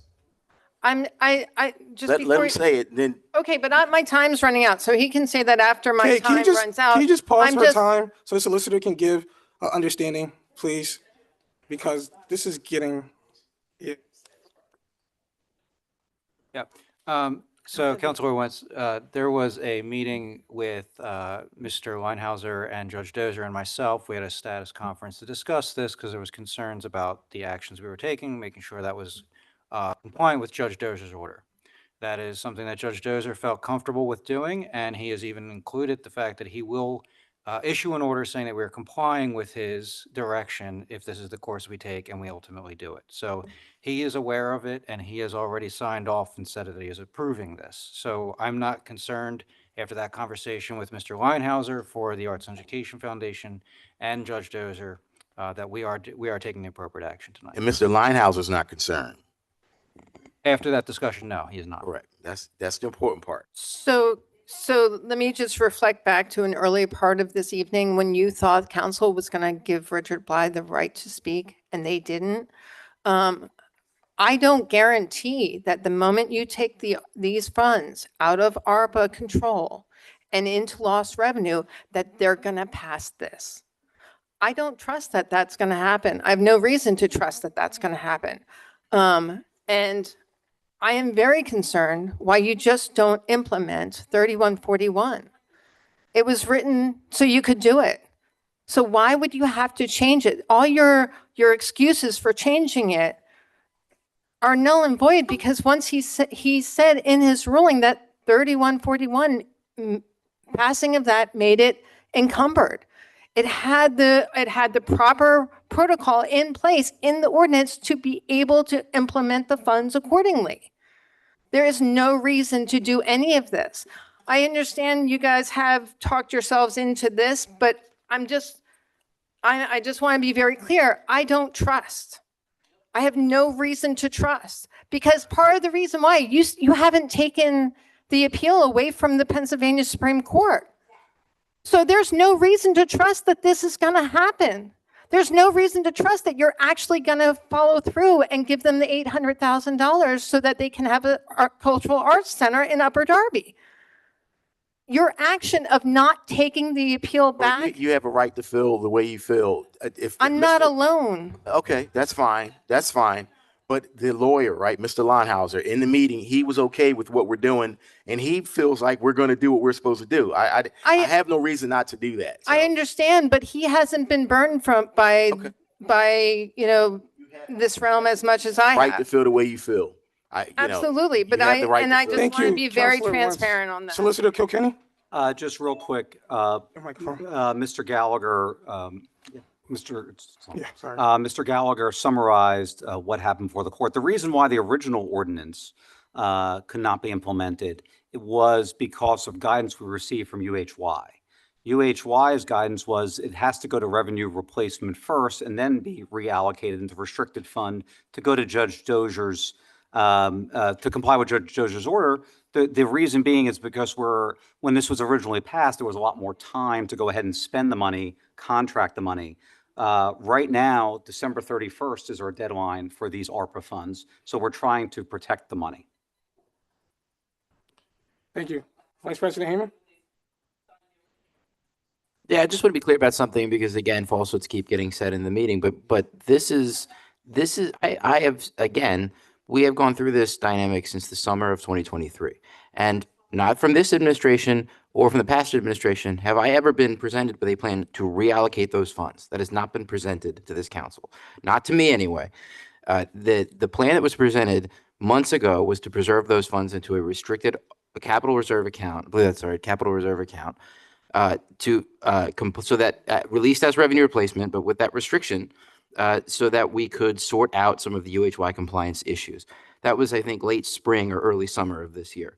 After the suit was filed, that was put on hold. Ultimately, of the $12 million that this council voted to put into the capital reserve, $11.2 million was allowed to be put into it now. Fundamentally, with the exception of this being segregated from the rest of those funds, and from this issue being discussed separately, and again, many falsehoods from this dais have been presented to people in the community who would be right to not understand them. This action is the same as that action. This is setting those funds aside into a restricted account, just like those remaining funds. Now, if the plaintiff's counsel is confident or comfortable with this action tonight, and I can tell you, Councilor Wentz, I am voting, the next motion I will be voting in support of moving these funds into a restricted reserve account. Thank you. Councilor Wagner? Sorry, she just didn't speak yet. Oh, thank you. First of all, I want to make it clear because I think there's a couple steps in the filing system or the procedure of this that were missed. I know that an appeal was taken to the Supreme Court. Mr. Kilkenny, you will agree with me that even to this day, the Supreme Court has not taken jurisdiction over that decision, or over that appeal. The judge then, Judge Dozier, by the way, you will mispronounce his name, but Judge Dozier issued a ruling finding in favor of the plaintiffs.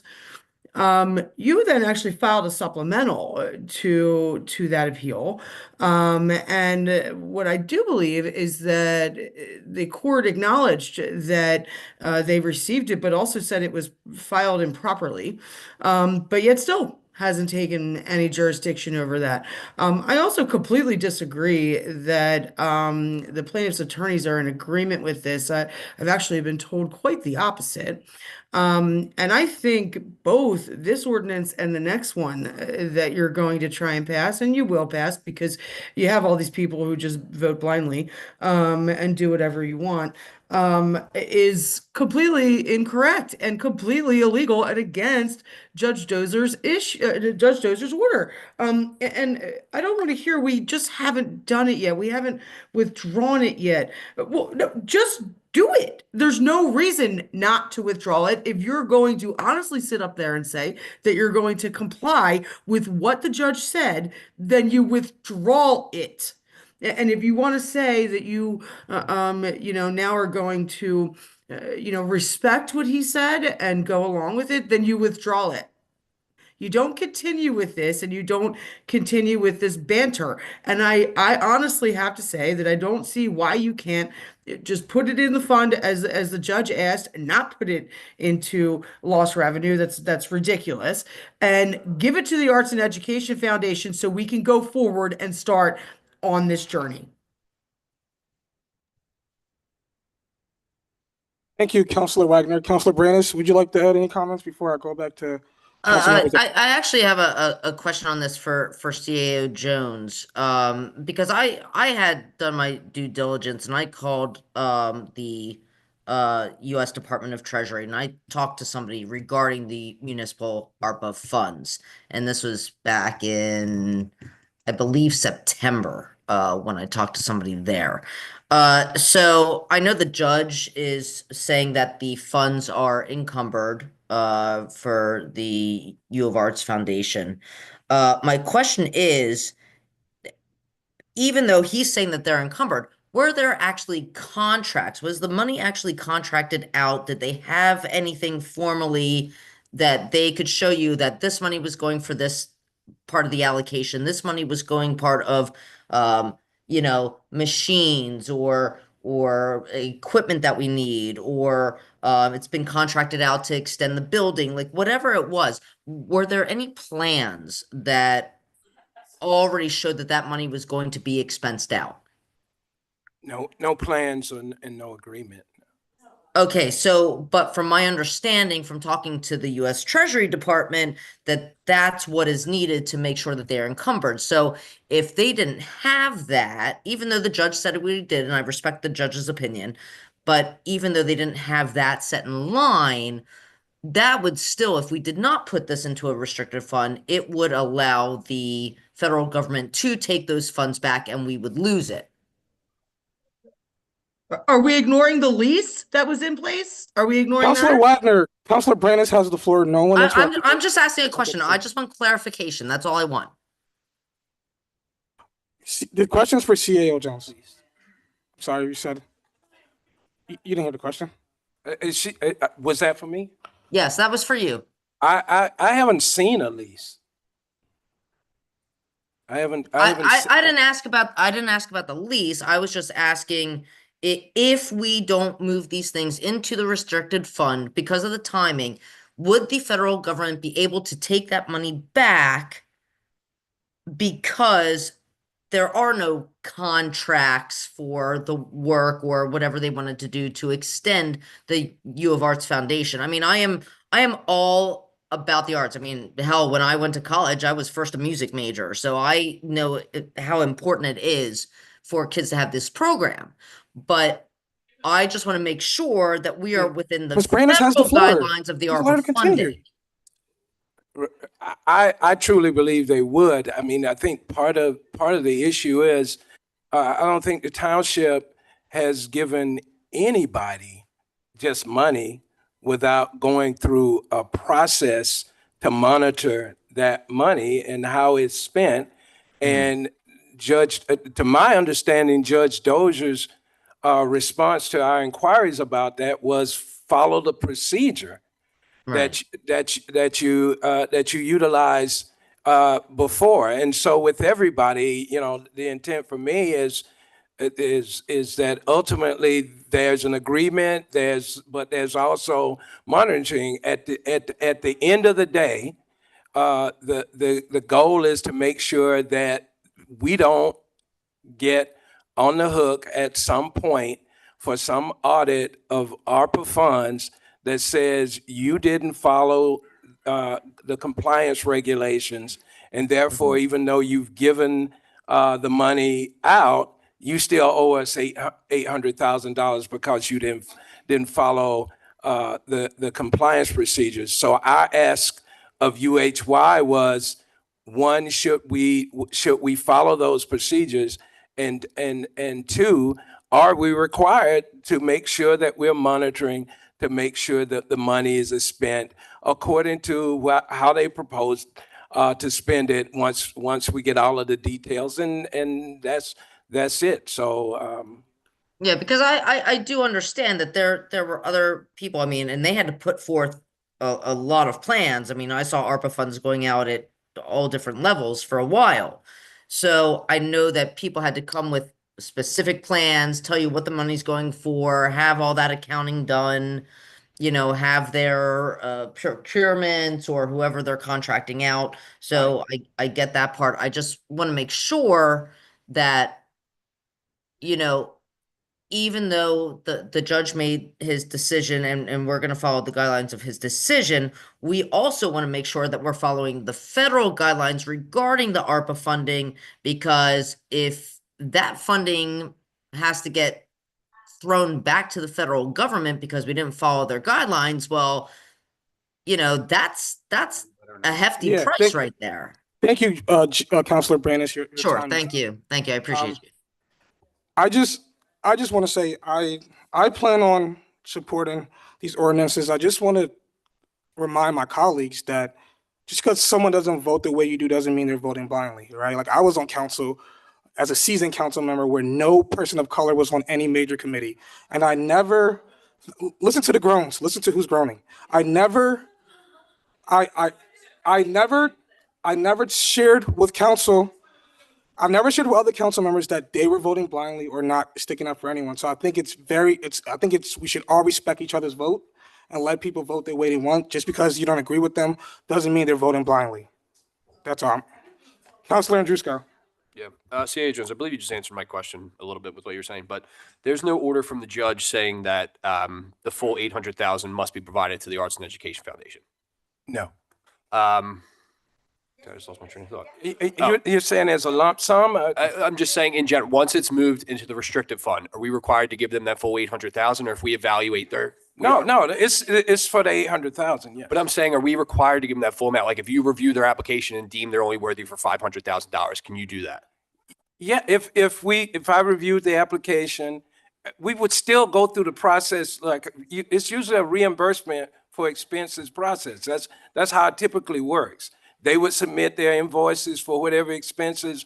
We would make sure that the procurement happened in a way that is according to for federal standards, procurement, et cetera. We would review the lease, all of those things that ultimately we have a responsibility for the money that the township is giving out. And so it's not to prevent them from spending the money. It's just to make sure that money is spent according to what the rules are. Well, but are you saying those rules in regards to the guidelines from the federal government regarding ARPA? Because once it's moved into a restricted account, isn't it our own funds to do what we please? We still have a responsibility because the ARPA money was still given to us.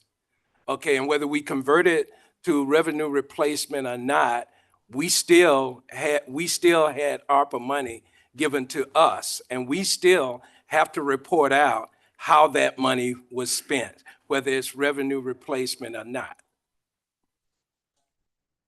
I guess I'm going down a little bit of a rabbit hole here. But so you're saying every money from ARPA that we've moved from revenue replacement into our operating budget, we need to report back to the federal government saying this is how we spent every dollar within our budget? Yes. Okay. The other thing, and I'm sure it probably won't be permitted. Obviously, there's some skepticism over the conversations that were had with Solicitor Gallagher and the representation from the ARPA Darby Arts and Education Foundation. I don't know if it'd be appropriate or if they'd be willing to. I know there's representation from the Arts and Education Foundation here in the crowd tonight. I don't know if we could allow them to speak just to confirm that they're comfortable with the action that's being taken. I guess President Tunis, I would defer that to you. Yeah, if there's the representation, I would allow it, because I've never heard, and council members are telling me they heard otherwise, but no one has spoken to the council president. And I don't mean I've heard anything differently. I'm just no, I know what's been heard, so I don't need clarity.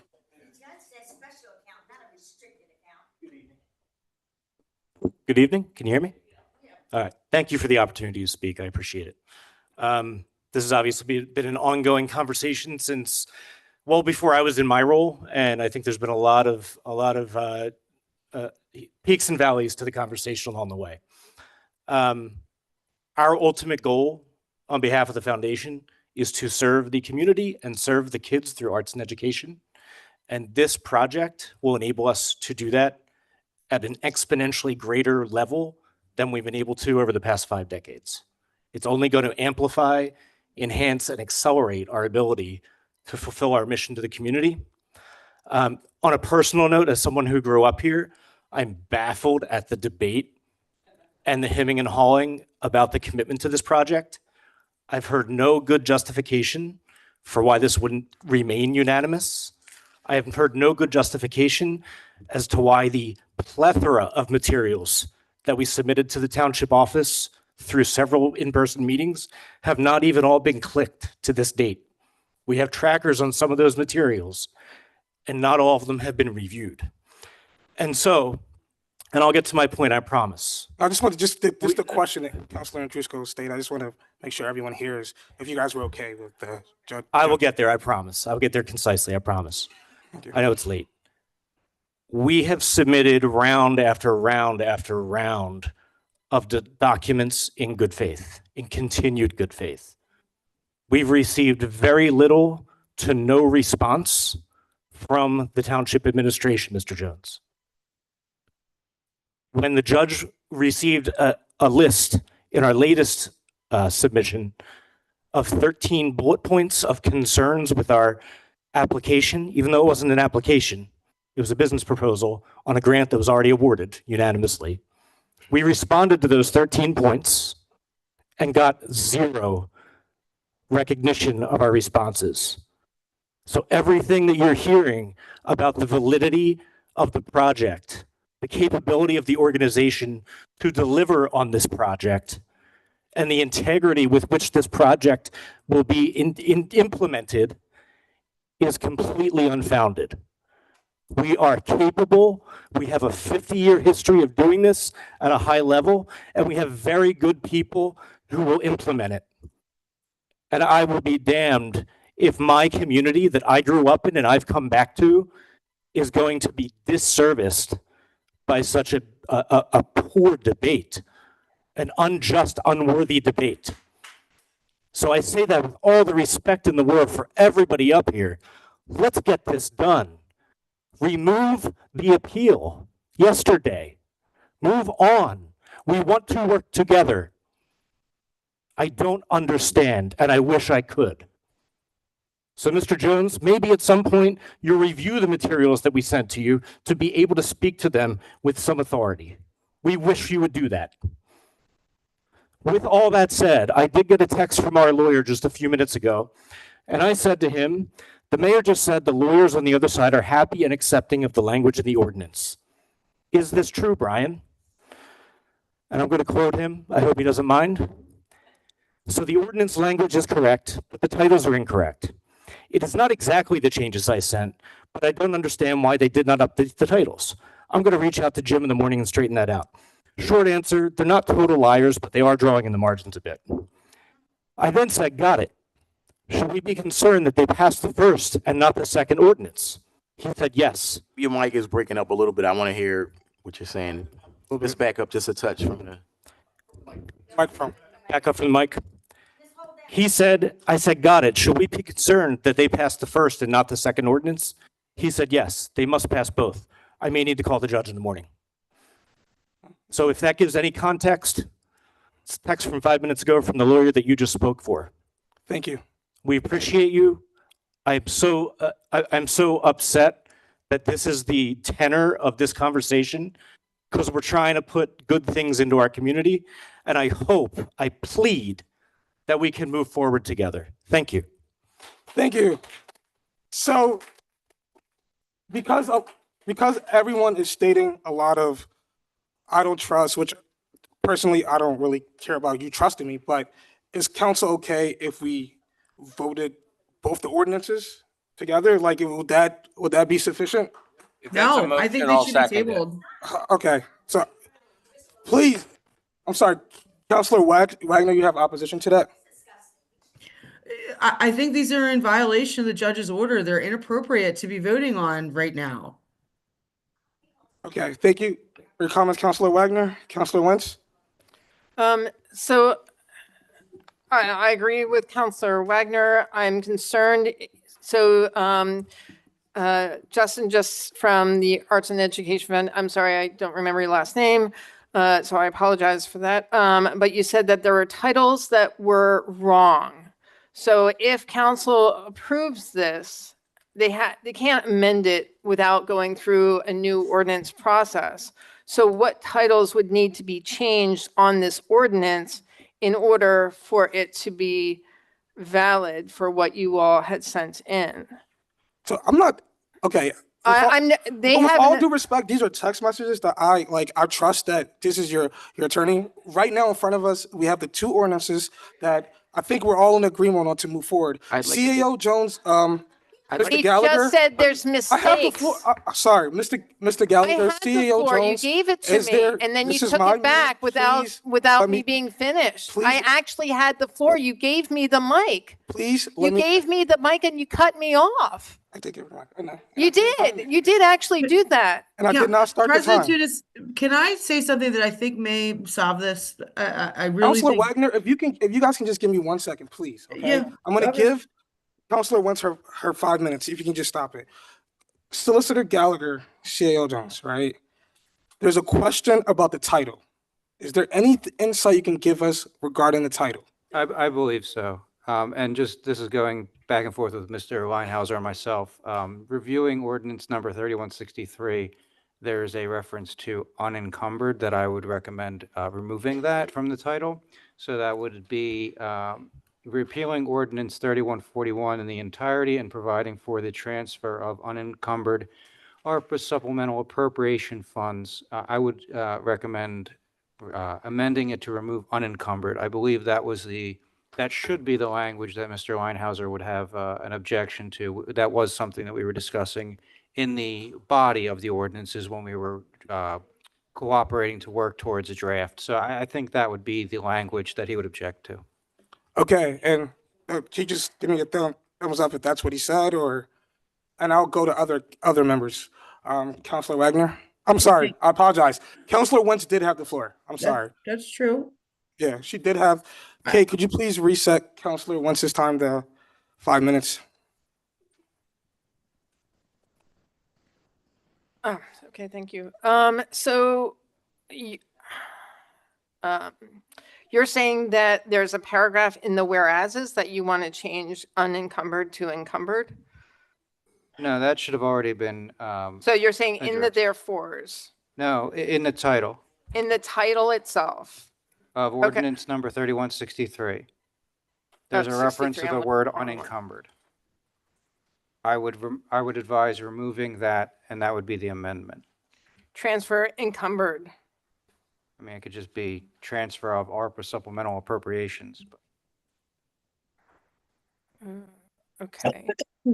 I would, so I guess my question is to Justin again, is that the concern that they had?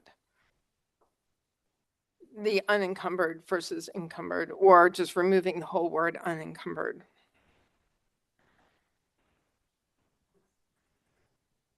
Hello again. Sorry, I'm trying to keep up with the conversation here with people who are With the remote. question within the title that your attorney has concerns on, and he's saying that the transfer of, instead of it being unencumbered ARPA supplement, he wants to remove the word transfer of ARPA supplement to cross out unencumbered altogether and have transfer of ARPA supplement appropriation. Is that what your concerns were in the title? And I'm not a lawyer, and I'm not going to try to even pretend to be one on I'm TV. guessing but your attorney's watching, so. But I know there is an email to the judge already, as of a few minutes ago, that I'm CC'd on. And so I don't want to make my speaking here an authority on behalf of that. But essentially, in blatant disregard of the court's order and directive, the township is attempting to subvert this order by promising to encumber the funds and ensure their use for the purpose outlined in 3141, and then only attempting to release the funds and not ensure they are certified or protected for the intended encumbered use. So the word unencumbered is the primary issue, yes. Okay. Thank you. Thank you. Thank you Thank very you for much. that clarification. Does that conclude your statements, Counselor Wentz? Yes. Counselor Wagner?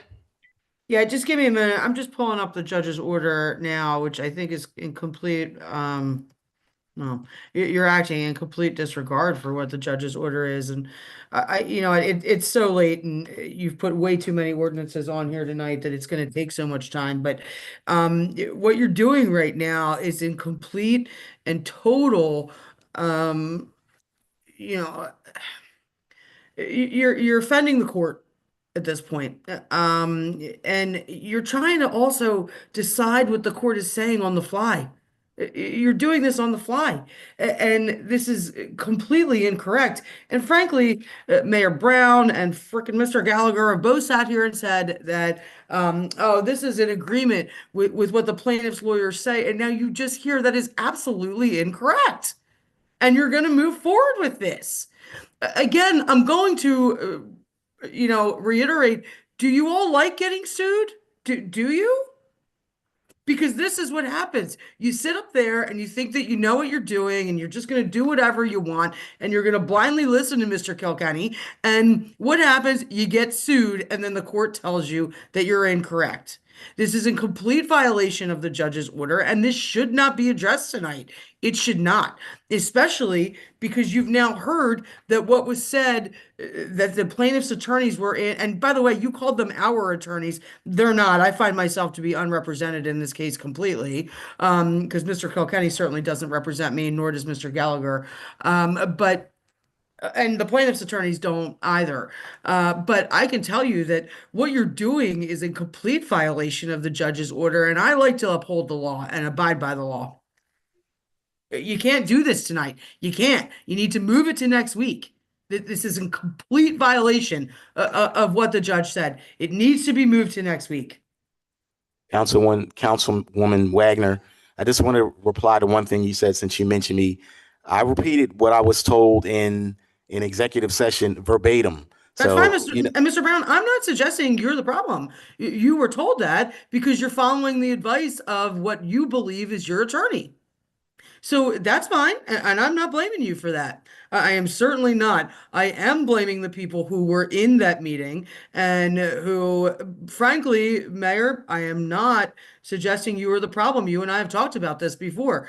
Mr. Kilkenny and his office have told us things in the past that didn't happen, that I needed to pull out transcripts to show that it didn't.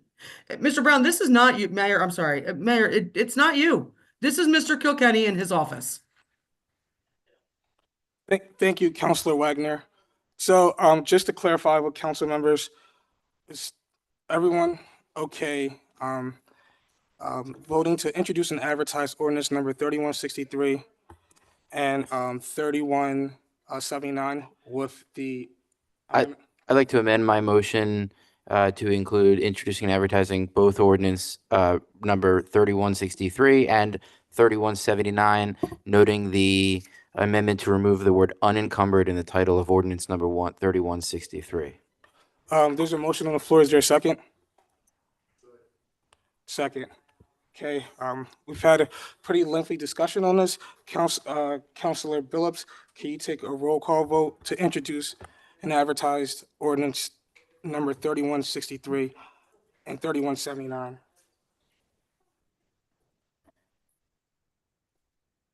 So this is a motion to introduce and advertise 3163 and 3179.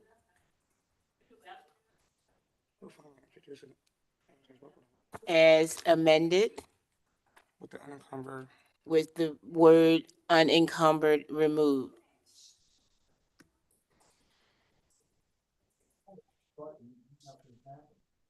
Vice President Hayman. Yes. Secretary Billups is a yes. Councilor Minnick. Yes. Councilor Wagner. This is a completely illegal vote against Judge Dozer's order, and therefore I will be abstaining. Okay. President Tunis. Yes. Councilor Banto. Yes. Councilor Brandis. Yes. Counselor Andrewsko. I'll be abstaining as well due to legal conflict. Counselor Wentz. I also abstain because I do believe it's in violation of Judge Dozer's orders. Counselor Silva.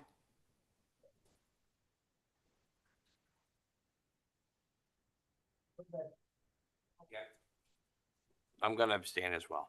Thank you. Sure. And Counselor Blackwell is excused. 1, 2, 3, 4, 5, 6. 6 and 4 abstain and 1 excused. Okay, it passes. CAO Jones, would you just be able to provide council with a timeline on this? Yes. Moving forward. Thank you. The next item on the agenda, it's ordinance number 3178. Sorry. President Tunis, I'd like to, with the solicitor's input, I'd like to make a motion to combine introducing ordinances number 3178, 3180, 3181, 3182, and 3183 all at once, so they're all introduced in the same motion. Solicitor Kilkenny, do you have any objections to that motion being permissible or not?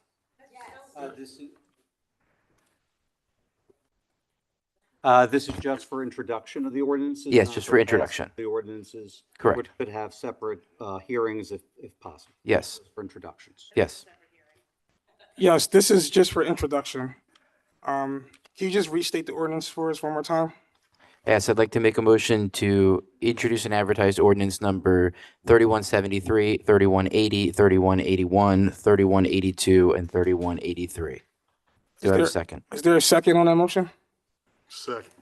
Second made by Councilor Minnick. Motion made by Vice President Hayman. Any discussion from council members? Councilor Andrewsko? Yeah, question for you, CA Jones. A question was raised during public comment tonight regarding this not being aligned with what's been reported to the Treasury. Can you give any kind of insight on that? I can get some insight for you that I can provide to council, but not right. I don't understand it. Thank you. Councilor Wentz? Okay, so with many of these ordinances that you're preparing to introduce and advertise, as a resident has already said, Mr. Vazari, and probably others, that there are things on here that have already been removed from the original ordinance earlier this year. So why would you present the original ordinance without including the adjustments that were made? So ordinance 3178, right? You're amending ordinance, sorry, just trying to, 3120. But in August, 3158 already amended and took a lot of these sums out. So the 50,000 for PALs does not exist anymore. It's not available because really what you should be amending is 3158. All of these ordinances, you're amending the wrong ones. You're not including the changes that you've already made to these ordinances. So this is bad information. You've got the wrong ordinance as your base. You're going back in time. You're not even including the things you've already done. So you really should be starting at the ones that were presented in August and amended then, 3158, 3156, 3159, I think there's even more of them. That was part of the 11 ordinances that I was accused of filibustering when I went and spoke as an audience member because you had 11 ordinances in the same public hearing, and I was only speaking maybe 3 to 4 minutes per ordinance because I asked Mr. Jones to read the therefores, and he read the header that gave no information on the ordinances so people knew what was actually happening. So I went through and described what was in the ordinance that was being changed and then what was and what the proposed adjustments were. You had 11 ordinances, right? And then that's when you start restricting residents from being able to speak. But my point is you've got the wrong base ordinance that you're taking from. This is false information. This actually nullifies, if you pass this, you nullify the ordinances that you passed in August. You're going to overwrite them. So that means these changes, that would mean the 50,000 for PALs would go back in because you're using the wrong base. So you really need to start with what you passed in August. If you do what we passed, the year before, you've already changed it. So, I mean, here I go helping again. Yeah, I'm always ridiculed for, I wanted to cause harm. I'm not trying to cause harm. You've got the wrong foundation of the ordinance that you need to take the funds from. The residents already tried to tell you and you poo-pooed them. I'm just trying to say, you've made the changes in August during those 11 ordinances that public hearing. I remember it clearly. I know many of you weren't here for that meeting, and Gallagher had to sit in for Solicitor Kilkenny, and he literally accused me of filibustering. I wasn't looking at a clock. I was standing at that podium looking here. There were 11 ordinances in that for that public hearing. I spoke 3 to 4 minutes on each one, and I was accused of filibustering. Those ordinances, those should be your foundation for these ordinances. Otherwise, you are circumventing your own work, and these funds don't exist anymore. So this is a huge conundrum. You're starting from the wrong point. CAO Jones or Mr. Gallagher, any response or? I'm not fast then. I can tell you, we went through the process with the solicitors, with the finance department in researching how to craft each one of these ordinances. This was the advice from both parties and with UHY, verifying how we proceeded. This was the advice we got from our sources, that this is how this should be crafted. So circumventing the things that you did in August, because that ordinance replaced those ordinances that you passed, replaced the original ordinance that you are now trying to amend. That's how our ordinances, because it says we're amending, we're changing the original numbers. So that's the reality. So if you pass these, then you are taking it, everything that you did in August is null and void. Jim, can you look these up and make sure? That's the mayor asked me that. I'm sorry, what is the question, Mayor? Up the first one and see if 3158 is what we should be amending. Let's try to get this right. She's right, if she's wrong, but let's. 3158. Remember the council meeting that you filled in for Solicitor Kilkenny and you accused me of filibustering? Counselor Wentz, your time is up. Solicitor Gallagher is looking into it. Okay, I'm sorry. We heard you say it, heard you loud and clear. I was not at that meeting. But yeah, Solicitor Gallagher is looking into that. While he does that, is there any other comments from council members? Could we take a 5-minute recess? I'm not taking a 5-minute recess. Okay. Secretary Billups at 10:35, 34. You created the agenda.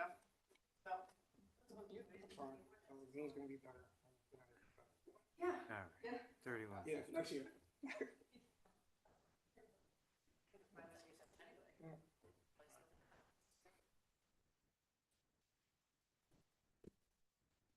Waiting for it to load.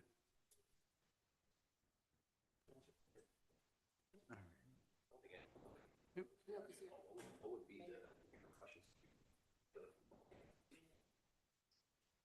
Let's look and see. Councilor Silva?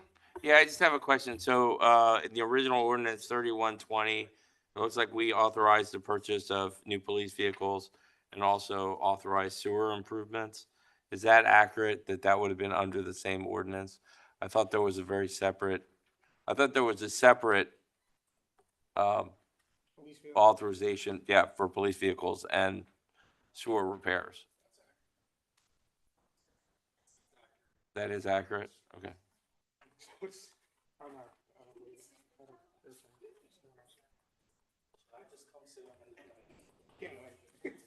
Try.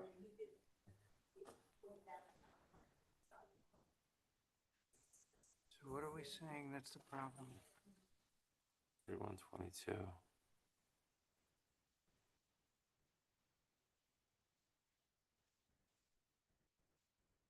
that one is fine.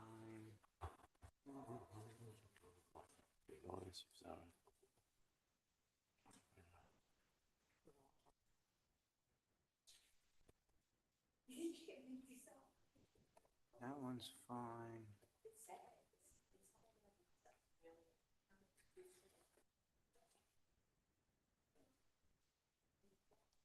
That one's Or we passed that one over a year ago, so my memory's a little hazy. Just sewers and police cars don't seem like something you'd lump together. To introduce. Oh, to introduce. advertise, Not to So- pass. And I presume amending in the future.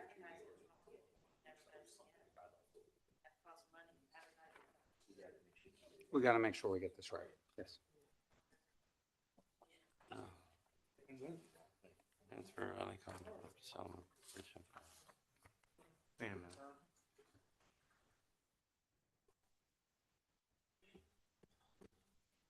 God. Yeah, okay.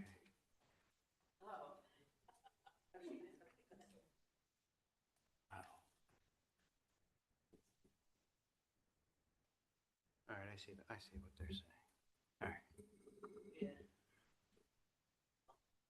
So 3158, that amended 3120, and that amendment removed the Police Athletic League $50,000 projected cost, and that removed or reduced the gun violence prevention costs from the total being 150,000 to 17,290 and 46 cents.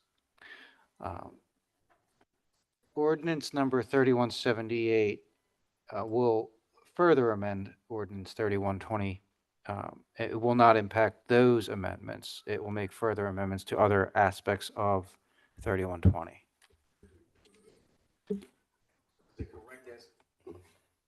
So is it correct as written?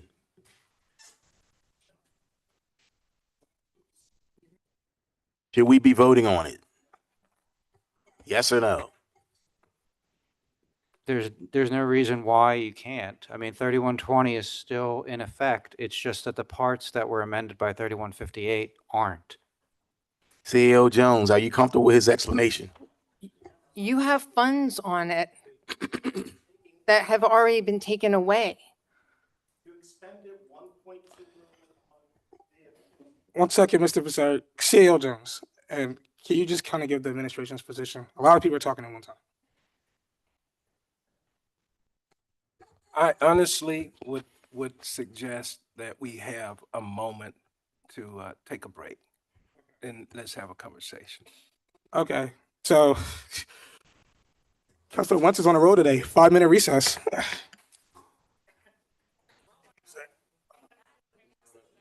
Well, let's figure it out.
Based on the conversations, Vice President Heyman, it was asked if you can amend your motion so we can go through each one of them. Yes, I accept the amendment. I would amend the motion, or perhaps just make a new motion. That Uh, makes sense too. Councilor Minnick, you were seconded. Do you accept that? I do. Yes. Okay, Solicitor Gallagher, you have the floor if you can kind of explain what's going on. Certainly. So with regard to ordinance number 3178, which will amend ordinance number 3120, there had been previously adopted by council ordinance number 3158. I believe Councilor Wentz had mentioned that. In ordinance 3158, there was a removal of the line item for the Police Athletic League in the amount of $50,000 that was zeroed out for a total for that allocation to the police department of $1,950,000. The proposed ordinance number 3178 includes reference to that $50,000 that has already been removed. So I would advise amending ordinance number 3178 to remove reference to the $50,000 for the Police Athletic League that was already repealed, and then change in section A, program allocation, the amount that is currently $1,999,000 to $1,949,000 to reflect that $50,000 difference. And then that would also change the total under the police department, which would also be $1,949,000. Would you like me to address the second one, or do you want to? We can work on that. No, let's start with that, Jim. Yeah, I'm sorry, Solicitor Gallagher, just for the record, if you could just restate the amendments just for the specific ordinance, I want to make sure it's clear for the public and council members. Certainly. So the amendments that I am advising, to take them in order, under section A, program allocation, the identification of $1,999,000 should be amended to $1,949,000 for police. The reference to the Police Athletic League in the amount of $50,000 should be deleted, and the total under the police department should be amended to $1,949,000. Those are the three amendments. All right, so I'm making a motion to remove Police Athletic League funding from Section A, amending that to note the change of $1,999,000 to $1,949,000, removing the $50,000 as previously noted. I'm sorry, Vice President Heyman, can you just restate that one more time? My motion is to introduce and advertise ordinance number 3178, amending ordinance number 3120, specifically amending amendment notes the removal of Section A, funding from Section A for the Police Athletic League, removing $50,000, changing the total from $1,999,000 to $1,949,000. There's a motion made with the amendment, second motion made by Vice President Heyman, seconded by Councilor Minnick. Any discussion? Councilor Wentz? Thank you. Thank you for making that amendment. It makes the ordinance much more accurate. My only other concern is that we have been repeatedly reporting to the Treasury that the 1.2 million for the new police vehicles was originally allocated, and that it has been spent in full.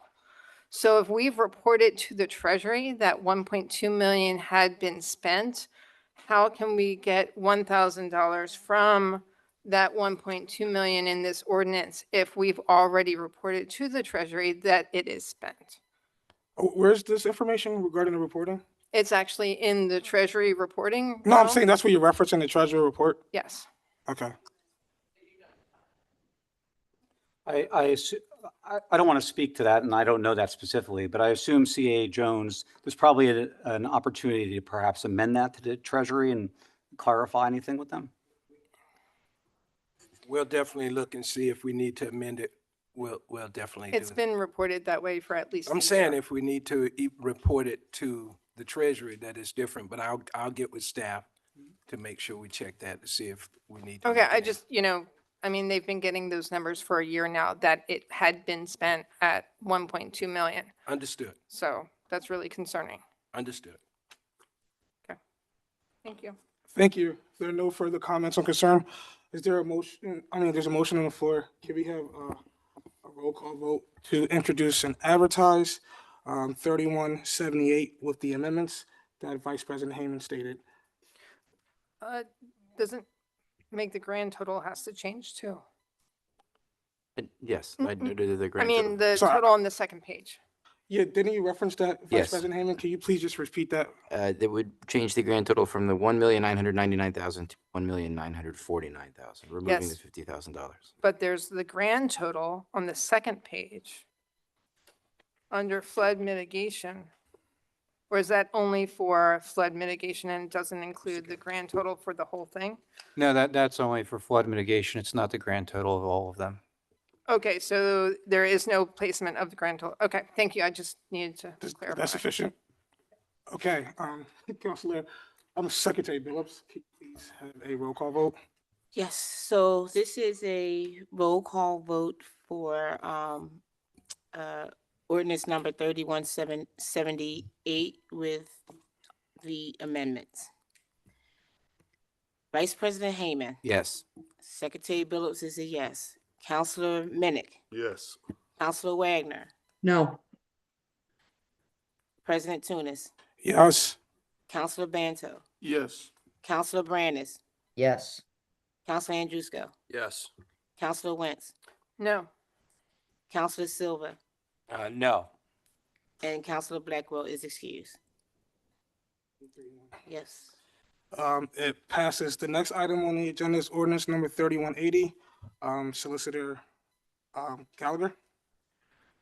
Thank you again. So with regard to this one, the amendment that I would recommend is regarding fire apparatus number 1. This ordinance 3122 had previously been amended by ordinance 3156, which reduced the amount for fire apparatus number 1 from $1 million to $765,000. So just to amend that to reflect that the struck out amount is $765,000 and the amount that would be inserted is $764,987.18. That would be under Section A of the program allocation. I'd like to make a motion to introduce and advertise ordinance number 3180, amending ordinance number 3122 with an amendment under Section A, fire apparatus number 1, changing the number from $1 million to $764,987.18. Second. A motion made by Vice President Hayman, seconded by Councilor Banto. Councilor Wentz. So there was also in that same ordinance another amendment to the water rescue. It was reduced down to,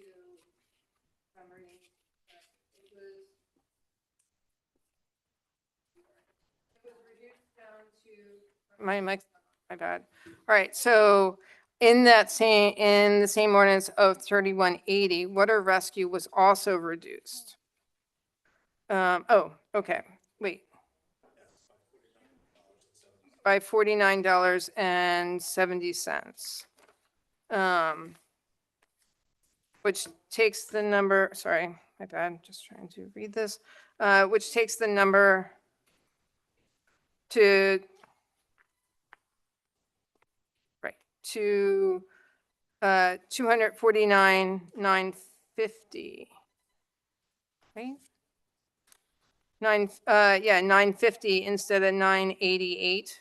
So 950 and 30 cents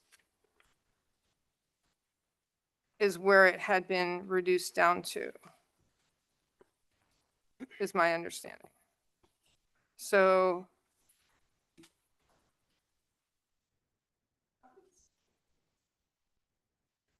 So, Councilor Wentz, so what you're referring to, and I have it pulled up as well, I see what you're saying. That's with regard to the self-contained breathing apparatus, which was a separate line item. I did not address that in the ordinance. I only addressed water rescue, which was a separate line item, because that was the one that I was requested to change. So the total would then be $2,037,287.68, which is reflective of the subtractions, taking into account ordinance number 3156 and the reductions that were made in that ordinance.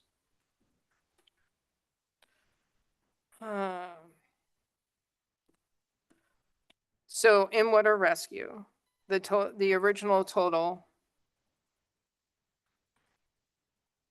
Was was 200, was 250,000. correct. And you've got it going down to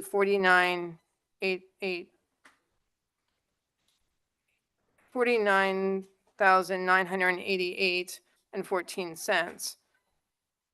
Yeah, So just you're for- just saying that there's another chunk of money that's on top of that because you did not include the air the air breathing.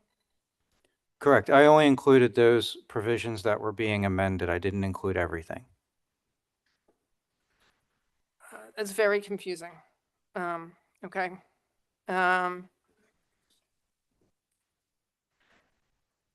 Okay. But then you're not touching funds from fire apparatus 2, where it was originally allocated 1 million, and there is there's a substantial amount left, from my understanding. But okay, that's fine. Just trying to understand your numbers. Is there any other comments or questions from council? Seeing none, there's a motion and second on the floor.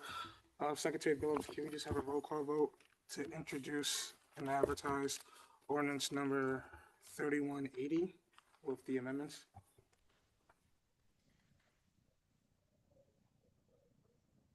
Yep, so this is to introduce and advertise ordinance 3180 with amendments.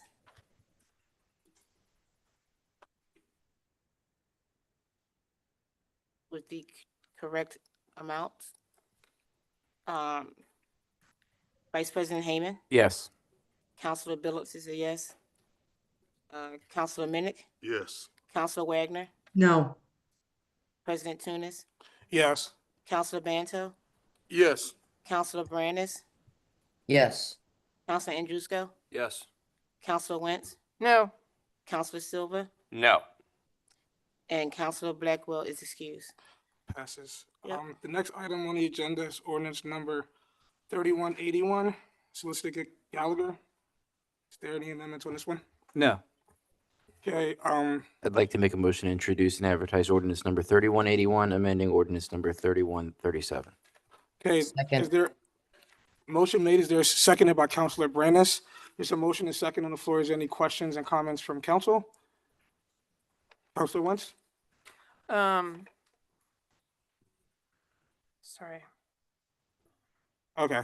I'm just Yeah, if there's any other Check further my- questions while we wait for her to get situated, is there any other further questions or comments from council members? this is amending.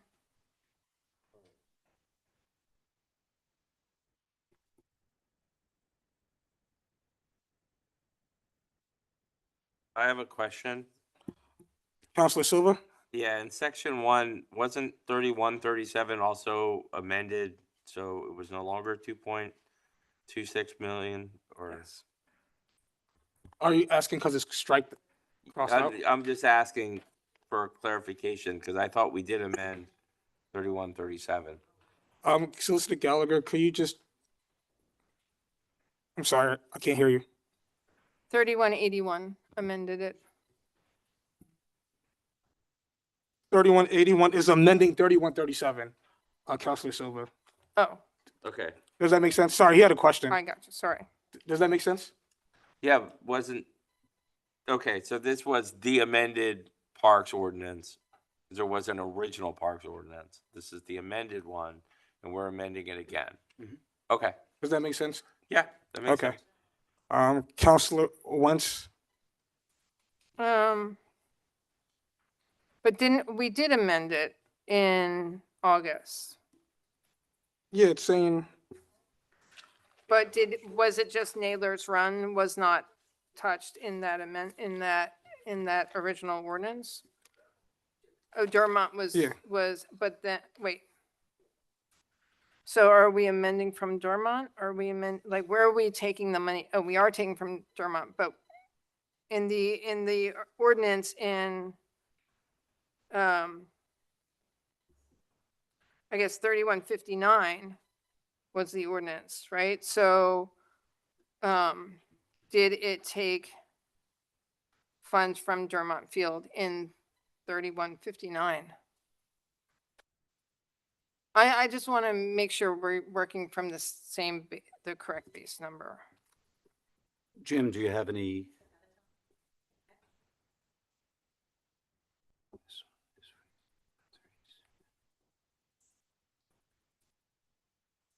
So let me just pull it up. I got it right now. This is 3137. No, she's talking about ordinance 3137 is amended. So did we already take out This is it. 392,698 and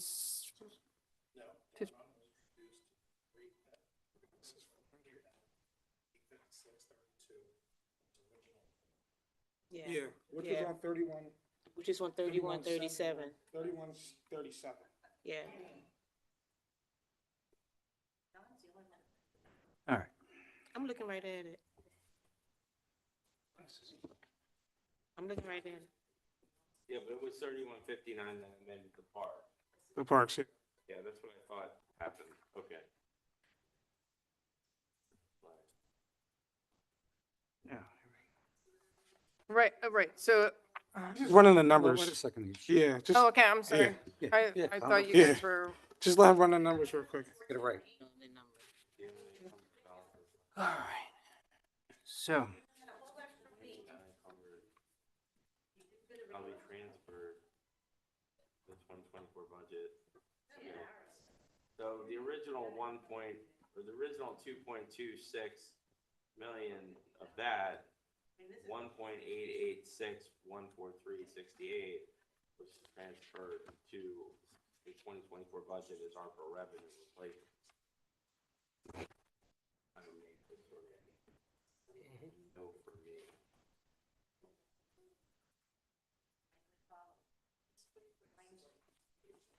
I didn't say anything. Hey, Matt, what was the number it was reduced down to in 3159? Well, 1,886,143.68 was removed from the original 2.26 million. all All right, right, Jim? Yep, I have it. All right, so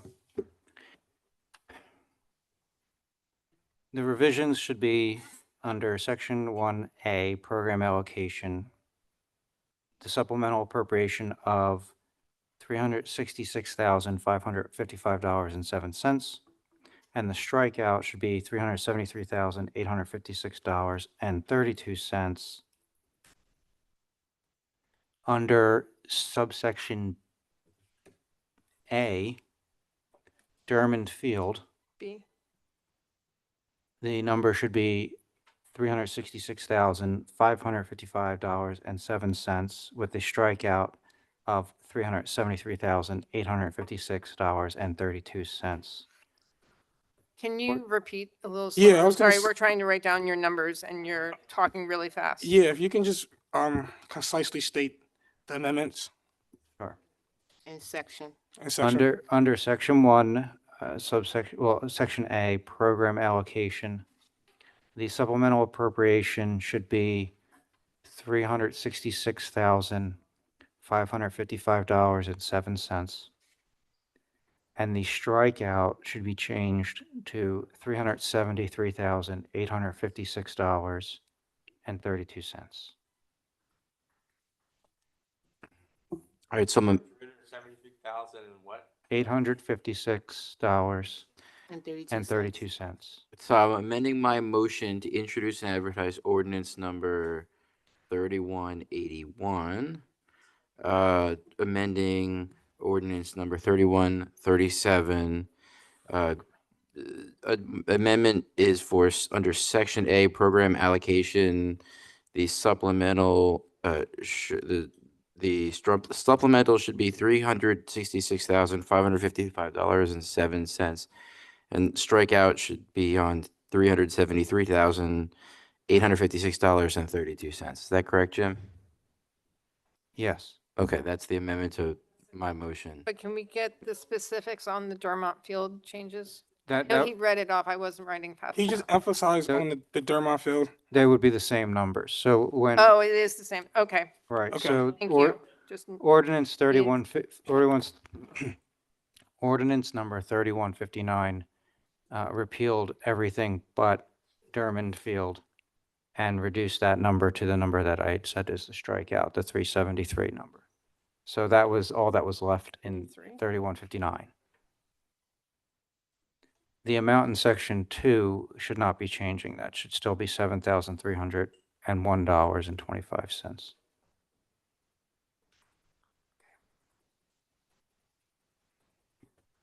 Okay. Thank you, Solicitor Gallagher. Vice President Hayman restated his motion. And with the amendment, Councilor Minnick, do you accept them? Okay, can we have a roll call vote, please?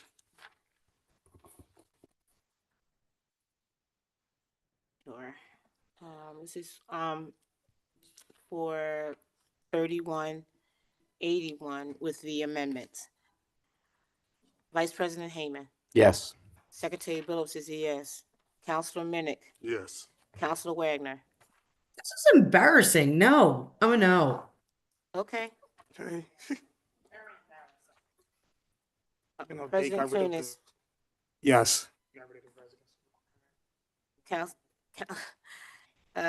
Councilor Banto, Yes. Councilor Brandis, Yes. Councilor Andrewsko, Yes. Councilor Wentz, no. Councilor Silva, No. and Councilor Blackwell is excused. Okay, it passes. The next item on the agenda, number 3182. Solicitor Gallagher. I'm not aware of any amendments for that one. Make a motion to introduce and advertise ordinance number 3182, amending ordinance number 3140. There's a Second. motion made by Vice President Hayman, seconded by Secretary Billups. Is there any discussion? Okay, is there anyone else that has any discussion? All right, I'll have to start your time, just in the interest of time of everyone else. Okay, thank you, Councilor Wentz. There's a motion, second on the floor. Secretary Billups, can we have a roll call vote? Yep. Vice President Hayman, Yes. Secretary Billups is a yes. Councilor Minnick, Yes. Councilor Wagner, No. President Tunis, Yes. Councilor Banto, Yes. Councilor Brandis, Yes. Councilor Andrewsko, Yes. Councilor Wentz, No. Councilor Silva, No. Councilor Blackwell is excused. It passes. The next item on the agenda is ordinance number 3183. Solicitor Gallagher, is there anything on that? No, there shouldn't be. I'd like to make a motion to introduce and advertise ordinance number 3183, transferring supplemental appropriations to capital reserve fund. There's a motion on the floor, made by Vice President Hayman, seconded by Councilor Banto. I think he wants to double check that. Okay, 1 second. Solicitor Gallagher is double checking while he's doing that. Councilor Wentz? Oh, so the total number, this is the total number of all the ordinances to be, okay, I just. Okay, thank you, Councilor Wentz. We're just gonna wait for Solicitor Gallagher to double check that.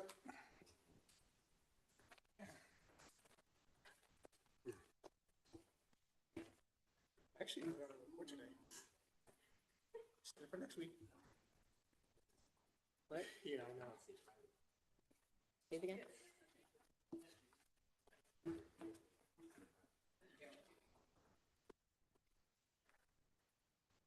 So this is the last one, 83.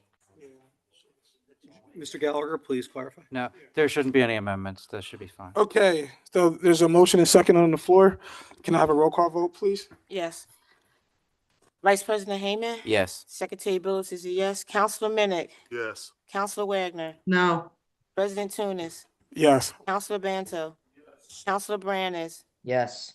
Counselor Andrusco? Yes. Counselor Wentz? No. Counselor Silver? No. And Counselor Blackwell is excused. It passes. Okay, counselors, we're at about 11:22. Is everyone I have something. okay moving to adjourn after the solicitor's report? Is that Yes. okay? Okay, Solicitor Kilkenny? First of all, I want to, I'm going to ask Mr. Gallagher to clarify something. In the executive session, as the mayor reported earlier, it was represented by our firm that there was agreement from Mr. Leonhauser, the attorney for Upper Darby Arts and Education Foundation, and our firm, on the two ordinances that were to be introduced tonight. We saw, a representative from the Arts and Education Foundation being texting with their counsel. I would ask that Mr. Gallagher clarify what the conversations were, what he represented to counsel and the mayor, and how Mr. Leonhauser signed off on these changes previously. Mr. Gallagher? Certainly. So I want to clarify. I said it earlier, but I want to stress that there was a status conference between Mr. Linehauser, myself, and Judge Dozier, where we discussed what the plan forward was. I had expressed to Judge Dozier what we had done with the previous ARPA ordinances that were under litigation, and that we were doing that basically in the same manner as we'd done with those. Judge Dozier understood that, and he was supportive of that. His intention was to allow the money to move to a fund that would protect the money for the Upper Darby Arts and Education Foundation, while still protecting the money under federal obligations and what those rules require. However, Judge Dozier asked that I work in conjunction with Mr. Linehauser to draft the ordinances that would be provided to council for their consideration. During the course of the Thanksgiving break, that did occur. Mr. Linehauser and I had exchanged emails. We had provided each other copies and drafts of the working documents that then became what you have before you tonight. Mr. Linehauser's initials appear on the documents in their Word format, and he was privy to those conversations. And in fact, he added and deleted things as he saw appropriate. The mention of unencumbered in the title of the ordinance was likely an oversight because he had removed the wording regarding unencumbered and encumbered. If you'll recall, in the ordinances that we had proposed in the previous iterations, there was definition of encumbered and unencumbered. That was removed at Mr. Linehauser's request, and I think that made sense given the ruling from Judge Dozier. So all in all, this was a collaborative process between the two of us with Judge Dozier's oversight. And Judge Dozier even went so far as to state that he would be willing to meet with us at any time to discuss this. As was relayed to you, an email was sent out. I was CC'd on it, so I'm already aware of it. And there will likely be a status conference with Judge Dozier, perhaps even tomorrow. And I will certainly update the council as I hear from Judge Dozier on that. However, I anticipate that there should not be any issue with this, simply as I am doing exactly as Judge Dozier has instructed me to do on your behalf. So with that, I can answer any questions if you like. Thank you, Solicitor Gallagher. Only thing I would ask is if just can give council just a brief summary timeline email to them or along those lines, just so we have an idea of everything you stated today to use moving forward. If Yes, sir. allowed, I understand lawyers how. Certainly, yes, I can do that. Thank you. There's no further comments, or questions for the solicitors? Can I have a motion to adjourn? Motion. Second. All in favor? Aye. Aye.